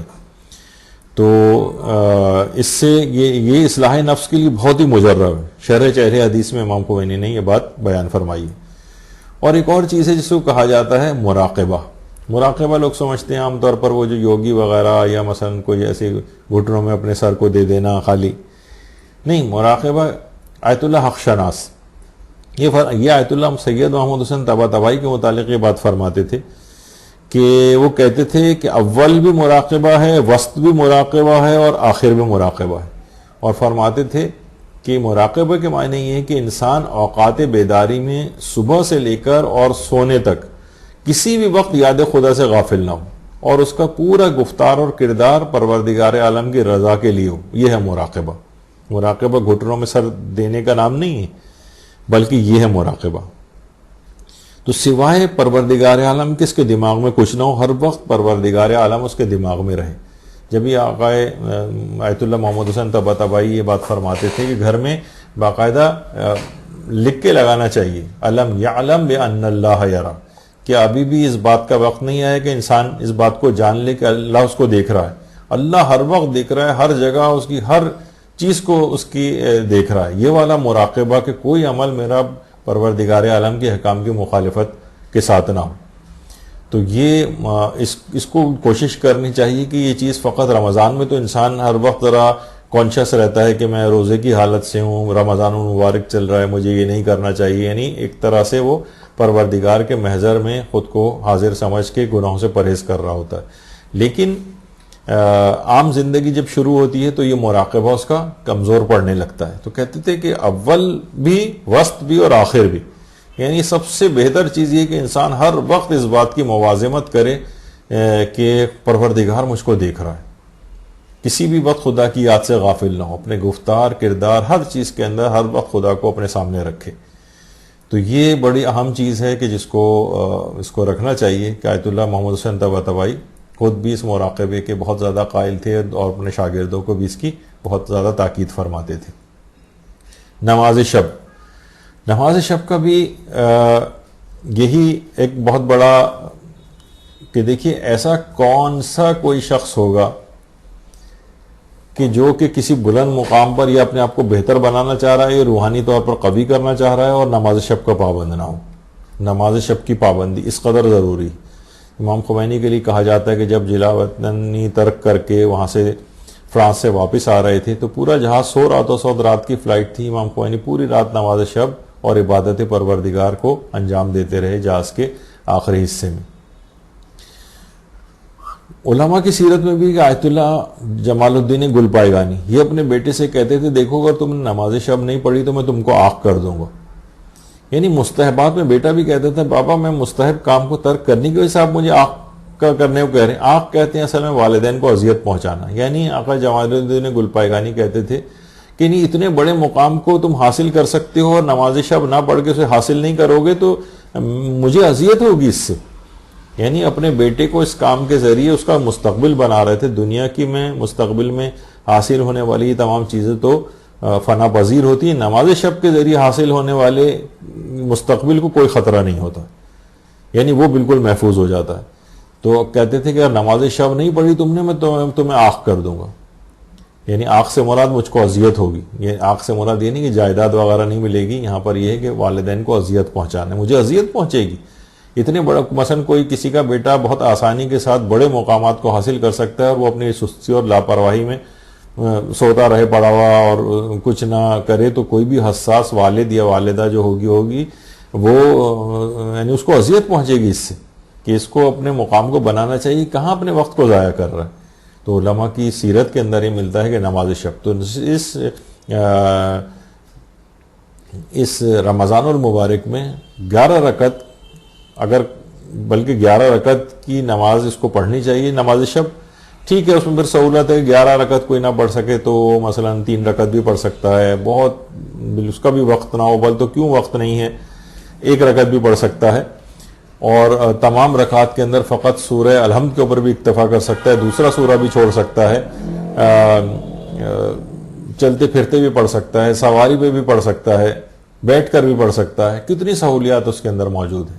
وقفے سے بھی پڑھ سکتا ہے کہ 4 رکعت ابھی پڑھ لی, پھر 1 آدھ گھنٹے کے بعد 4 رکعت پڑھ لی. اتنی اور سہولت ہے آغا سیستانی کے فتوے میں کہ نماز مغرباً پڑھنے کے فوراً بعد بھی پڑھ سکتا ہے, ضروری نہیں کہ آدھی رات کو اٹھ کر پڑھے. تو بہرحال یعنی کسی بھی صورت اس کا عادی بن جانا ہے. عادی بن جانے کے معنی فقط یہ وہ نہ ہو کہ رمضان المبارک میں صرف تقوی کا حیضہ ہوا ہے اور جناب اس کے بعد پھر جیسی رمضان ختم ہوا اور اس کے بعد سب چیزیں پھر ختم ہو گئی, نماز شب پھر 0 پہ چلی گئی. نہیں, مسلسل اس کو جاری رکھنا ہے. بہتر مومن انسان اسی وقت بنے گا جب رمضان المبارک سے آپ نے اس کی ابتدا کی ہے اور دل عبادت کی طرف عموماً راغب بھی ہوتا ہے. اس موقع سے فائدہ اٹھا کے اس کو عادی بنا لیں ان 30 دنوں میں نماز شب پڑھنے کا, اور 11 رکعت ہی ہو زیادہ بہتر ہے. کسی کی اتنی ہمتیں نہیں ہے تو کم سے کم 1 رکعت سے ابتدا کرے, پھر 3 رکعت کر دے اور اس طرح کر کے 11 رکعت تک اس کو لے جائے. تو رمضان المبارک میں نماز شب دیکھیے اس قدر راتوں کی عبادت کی اہمیت ہے کہ ابو بصیر نے امام جعفر صادق علیہ الصلوۃ والسلام سے روایت کی ہے کہ آپ نے فرمایا کہ حضرت امیر المومنین علیہ السلام نے یہ بات ارشاد فرمائی تھی کہ میں چرواہا ہوں, انسانوں کا چرواہا. کیا تم یہ سمجھتے ہو کہ ایک چرواہا اپنی بکریوں کو نہیں پہچانتا؟ حضرت کے الفاظ سن کر جویریہ نے کھڑے ہو کر کہا کہ یا امیر المومنین آپ کی بکریاں کون ہیں؟ تو آپ نے فرمایا شب بیداری کی وجہ سے زرد چہروں والے اور ذکر خدا سے خشک ہونٹوں والے. یعنی امیر المومنین بھی یہ بات چاہتے ہیں کہ شب بیداری میں عبادت خدا کرنے والے ان کے چاہنے والے ہوں، ذکر خدا میں ان کے ہونٹ خشک ہو جائیں، اس قدر ذکر خدا کرنے والے ہوں. اصلاً یہ امیر المومنین کو چاہیے. ان کو کہا جاتا ہے یہ ہیں علی کے پیچھے پیچھے چلنے والے. اس طرح چرواہا آگے آگے چل رہا ہوتا ہے اور اس کے پیچھے پیچھے سب بکریاں چل رہی ہوتی ہیں، تو اس کے نقش قدم پر چل رہی ہوتی ہیں. تو حضرت امیر فرماتے میں چاہتا ہوں کہ اس طرح سے. تو یہ کون سا شخص ہوگا کہ جو کہ نماز شب نہیں پڑھ رہا ہے، حتیٰ کہ رمضان المبارک میں بھی نماز شب کا پابند نہیں بن رہا ہے، تو یہ پھر خود کو ایک بہتر مومن نہیں بنا سکے گا اور رمضان المبارک تقریباً اپنا یہ ضائع کر دے گا. تو یہ اس کی بڑی اہمیت ہے، اس کو سوچنا سمجھنا چاہیے. ابھی جتنے بھی علماء اور عرفاء آپ کو اس میں بیٹھے ہوئے نظر آ رہے ہیں، یہ سب کے سب مختلف اوقات میں تھے، کچھ ساتھ بھی تھے، لیکن یعنی ایک ایسی کوئی فوٹو نہیں ہے کہ جس میں اس میں سمجھنے کے لحاظ سے ڈیزائن کی گئی ہے، ورنہ کہ ایک ساتھ بیٹھے ہوئے ان کے ساتھ ایک کمبائنڈ فوٹوگراف کھینچی گئی، ایسا نہیں ہے. لیکن یہ سارے عرفاء ایک بات کہتے تھے، کبھی بھی کوئی شخص کسی بھی بلند روحانی مقام کو نماز شب کا پابند بنے بغیر حاصل نہیں کر سکتا. سب یہ بات کہتے تھے. تو اگر کوئی واقعتاً خود کو بہتر مومن بنانا چاہتا ہے تو اس کو پابندی کے ساتھ 11 رکعت کی نماز شب کو پڑھنا چاہیے. ٹھیک ہے کبھی ایسا ہو جائے کہ اتنا وقت نہ ہو تو پھر وہ 3 رکعت یا 1 رکعت پہ بھی اکتفا کر سکتا ہے، لیکن اس کو ترقی کرنا ہے. اسی کے اوپر نہیں رہنا کہ اتنی مختصر نماز جو کہ اتنی آسان بھی ہو اس میں اتنی لاپرواہی اور تساہل برتا جائے. علماء سے رجوع اس سلسلے میں جو ہے بڑھنا چاہیے. ہر عمل سے پہلے پوچھ لینے کی عادت اس کو ڈالنی چاہیے. اب ہم تیز رفتاری کے ساتھ کیونکہ اتنا وقت نہیں ہے کہ اس کو بہت زیادہ طویل کیا جائے، اور لوگوں کو مسلسل معاف کر دینے کا اس کے اندر جذبہ پیدا ہونا چاہیے. رمضان المبارک میں کتنا درگزر آپ کرتے ہیں، کسی بات پہ غصہ آ رہا ہوتا ہے تو دوسرے کو معاف کرتے ہیں. یہ والا جذبہ مسلسل آگے کی زندگی میں بھی پیدا ہونا چاہیے. مبلغین بھی خود کو بہتر بنانے چاہیے. مبلغین کو چاہیے کہ خود کو بہتر بنائیں. یعنی وہ والی صورتحال نہ ہو کہ وہ جنت میں جب ایک عورت اور مرد کی شادی تھی، بلکہ ایک عورت نے کہا کہ کسی جنتی مرد سے میری تجویز فرما دیجئے، فرشتوں سے کہا. تو لطیفے میں ملتا ہے کہ فرشتوں نے کہا کہ پہلے کسی مولوی صاحب کو تو آنے دیجئے. تو بعض اوقات یہ بھی ہوتا ہے کہ مبلغین دوسروں کی تو بڑی اصلاح کی فکر کر رہے ہوتے ہیں اور خود عام طور پر خود اس سے غافل ہوتے ہیں. یعنی میں بیٹھا بڑی تقریر کر رہا ہوں کہ جناب آپ نماز شب پڑھیں اور خود مثلا نہ پڑھوں. آپ کو بہت اگر کہوں کہ مسائل دین کو سیکھیں اور خود نہ سیکھ رہا ہوں تو اس گفتگو میں کوئی اثر بھی پیدا نہیں ہوگا. مبلغین کو چاہیے کہ خود کو بہتر بنائیں، بہتر سے بہتر بنائیں، عام عوام سے خود کو بہتر بنائیں. بلکہ دیکھنے میں آتا ہے بعض اوقات عام عوام ان سے زیادہ بہتر عمل کر کے دکھا رہی ہوتی ہے، اور وہ بس علم کی حد تک حاصل کر لیا ہے اور تقریر کر لیتے ہیں لیکن خود اس پر عامل نہیں ہو پاتے. تو خود کو بہتر بنانا ہے، زیادہ سے زیادہ بہتر بنانا ہے. گناہوں سے اجتناب میں شدت آنی چاہیے. اس پہ تو کیونکہ ہمارے پہلے بہت گفتگو اس معاملے میں ہو چکی ہیں. گناہوں سے اجتناب میں شدت ہونی چاہیے. جتنی عام زندگی میں گناہوں سے پرہیز تھا اس میں اس سے زیادہ شدت ہونی چاہیے. دیکھیے کتنے ایسے ہمیں ملتا ہے. یہ مثال کے طور پر جیسے کہ نائی ہے ایک، اس نے باقاعدہ لکھ کے لگایا ہوا یہاں پر شیو نہیں کی جاتی. یعنی یہ والا کیونکہ گناہ ہے کسی کے بھی داڑھی مونڈنا. تو ایسا کچھ نہیں ہے بلکہ کہ آپ کے رزق پر اور روزی کے اوپر کوئی اس قسم کا کوئی اثر جو ہے وہ مرتب ہو جائے گا. ایسا کچھ بھی نہیں ہوتا. لوگ صرف ہمارے دماغ کے اندر ہی ہوتا ہے کہ ہمارا کہیں وہ نہ ہو جائے اور ہماری کہیں رزق اور روزی میں کوئی کمی واقع نہ ہو جائے. ایسا کچھ بھی نہیں ہوتا. تو گناہوں سے بچنے میں شدت ہو اس لحاظ سے ہونی چاہیے. جب بھی ہمارے 5ویں امام محمد باقر علیہ الصلوۃ والسلام فرماتے ہیں کہ پرہیزگاری کو اپنا کر ہمارے مشن میں ہماری مدد کرو. امام کے مشن میں مدد کرنا. دیکھیے اس حد تک یعنی زندگی میں بھی نظر آتا. رہبر معظم خاتون ان کے پاس آ رہی تھی کچھ بات کرنے کے لیے، تو ایسا نہ ہو کہ مرد ان سے ٹکرا رہے تھے تو اپنے ہاتھ آگے بڑھا کر روک رہے ہیں کہ اس سے کوئی ٹچ نہ ہو جائے. یعنی دین پر عمل میں اس طرح سے انداز اختیار کرنا. ملک شام میں جب بمباری ہو رہی تھی اور ایک عمارت کے ملبے سے زندہ بچنے والی ایک باحجاب خاتون جب باہر آئیں تو اس نے سب سے پہلے آ کر یہی کہا کہ مجھے ہاتھ مت لگانا، میں بالکل ٹھیک ہوں. یعنی لوگ اس کو بچانے کے لیے آ رہے تھے لیکن اس نے کہا کہ نہیں، نامحرم کا ہاتھ مجھ پر نہیں لگنا چاہیے. ورنہ اس موقع میں یعنی دین پر ہر وقت اس طریقے سے کاربند ہونے کا خیال یہ انسان کو ایک بہتر مومن جو ہے وہ بناتا ہے. گناہوں سے اجتناب میں شدت ہونی چاہیے عام کی حد جو عام عمومی زندگی میں جتنی ہے اس سے کہیں زیادہ. اسی طرح سے سادہ زندگی انسان کو جو ہے کوشش کریں کہ وہ سادہ زندگی جو ہے وہ گزارے. یہ آیت اللہ شیخ محمد سند ہیں. علماء عام طور پر اتنا نہیں کہ ہر وقت اپنے لباسوں کی فکر کرتے رہیں, جیسے ہم نے اس سے پہلے بھی کہا تھا آیت اللہ سیستانی 40 سال سے اپنی ابا کو بھی انہوں نے تبدیل نہیں کیا ہے. جب سے ایک چیز چل رہی ہے تو دوسری خریدنے کی ضرورت, سادہ زیستی بالکل ان کی زندگی میں. آیت اللہ صادق صدر آپ دیکھیں کہاں سادہ زندگی, بالکل زمین پہ بیٹھ گئے, کوئی اتنا جاہو جلال اور کر و فر اور وہ اس طرح سے نہیں نظر آتا عمومی زندگی میں. یہ آیت اللہ محسن الرقی آپ دیکھیں کہ اس کے اوپر وہ بیٹھ کے وہ درس دے رہے ہیں, کوئی اس کی اتنی آپ دیکھیں کتنی سادہ ایک زندگی انہوں نے جو پوری گزاری ہے. ہمارے مہاراج جی کی زندگی ابھی بھی ایسی ہی ہوتی ہیں. علماء کرام میں نظر آتا ہے کہ تعیشات وغیرہ, تو ہر وقت انسان اسی کے اندر اگر پڑا رہے. سادہ افطار کرنا ہمارے ہاں چلیں, اس میں کوئی حرج نہیں ہے, اچھے سے اچھا افطار کریں, لیکن عام طور پر پھر وہ ہر چیز پھر وہ ان کی زندگی میں ریفلیکٹ کرتی ہے. ویسی امام خمینی کا بھی ملتا ہے کہ جس وقت انہوں نے حتیٰ کہ بڑے بڑے آفیشلز کی بھی کبھی وہ دعوت افطار کرتے تھے تو یعنی ان میں کسی میں بھی کوئی فرق نہیں کرتے تھے, اور انتہائی سادہ چیزیں, وہی صرف پنیر ہوتا تھا, روٹی ہوتی تھی اور سلاد ہوتی تھی اور دہی, اور اس طرح کی بہت ہی سادہ قسم کا افطار اگر دعوت افطار پہ وہ بھی سادہ طریقے سے اس طرح سے ہوتا تھا. تو یہ عموماً یہ کہ ہر وقت تعیشات, ہر وقت کپڑے, ہر وقت فیشن, اس کے اندر اگر انسان لگا رہے تو پھر وہ معاملات اس کے بگڑتے چلے جاتے ہیں. تو کوشش کرنا چاہیے کہ ان چیزوں سے جو ہے خود کو باہر نکالیں. ہمارے ہاں یہ ہوتا ہے کہ دیکھیے ساری سادگی صرف اسلام کے لیے ہو جاتی ہے اپنی, کہ جناب آفس کے جوتے الگ ہیں, پارٹی کے جوتے الگ ہیں, اسپورٹس کے الگ ہیں, لیکن نماز جمعہ میں جانے کے چپل جو ہیں, یا عموماً حج پہ وغیرہ پہ ہم دیکھتے ہیں کہ بس وہاں ہر کوئی جو ہے وہ 2 پٹی والی چپل جو ہے, چلیں وہ ٹھیک ہے, لیکن یہی سادہ زندگی عموماً ہو. یعنی یہ نہ ہو کہ ہر چیز کے لیے الگ الگ, بہرحال یہ کوئی حرام اور وہ چیزیں نہیں ہیں, لیکن عمومی زندگی میں تعیشات وغیرہ کو تھوڑا کم کرنا چاہیے. کہ رمضان المبارک کا ایک پیغام بہرحال یہ بھی ہے.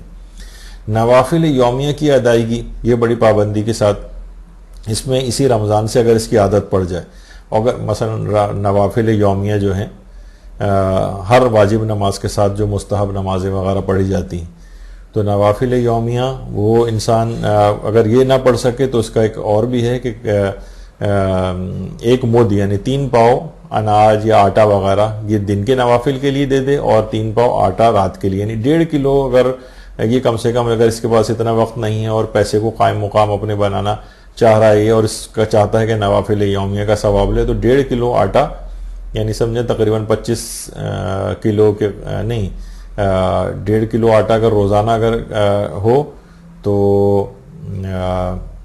1 کلو کے اعتبار سے 30 کلو ہو جائے گا, اور 1.5 کلو کے اعتبار سے شاید 45 کلو کے قریب جو ہے وہ ہو جائے. تو 45 کلو آٹا اگر 1 مہینے میں دے دے تو نوافل یومیہ کا بھی اس کو ثواب مل سکتا ہے. تو یہ شریعت کے اندر چیزیں سب بتائی گئی ہیں. تو نوافل موت کی زیادہ سے زیادہ اس میں کوشش کر کے کہ انسان موت کی یاد رکھے, موت کو یاد کرے, اور پھر سوچے کہ یہ زندگی تو بہرحال دیکھیے اسی طرح سے گزر جائے گی, کل کو بہرحال کتنی بھی تعیشات جمع کر لیں جانا اسی مٹی کے اندر ہے. تو اس کو انسان یہ سوچے, اور کتنی بے کسی کے عالم میں وہ قبر کے اندر جا کر لیٹے گا.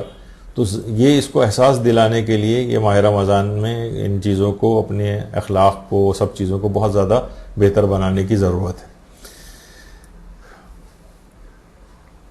فضول مصروفیات میں کمی, یہ رمضان اس کا بھی درس دیتا ہے کہ اپنی فضول مصروفیات میں انسان کمی کرے اور بہتر مصروفیات کی طرف جو جائے, عبادات کی طرف جائے. یہ رمضان المبارک کا ایک پیغام ہے. باتیں اس کے اندر بہت زیادہ ہیں اور بھی بہت رمضان المبارک کے پیغامات ہیں, لیکن ان چند چیزوں پر خاص طور پر قرآن پہ فوکس کرے, خدمت خلق پر فوکس کرے, نماز شب پہ فوکس کرے, اور فضول مصروفیات اپنی جو ہے وہ کم کرے.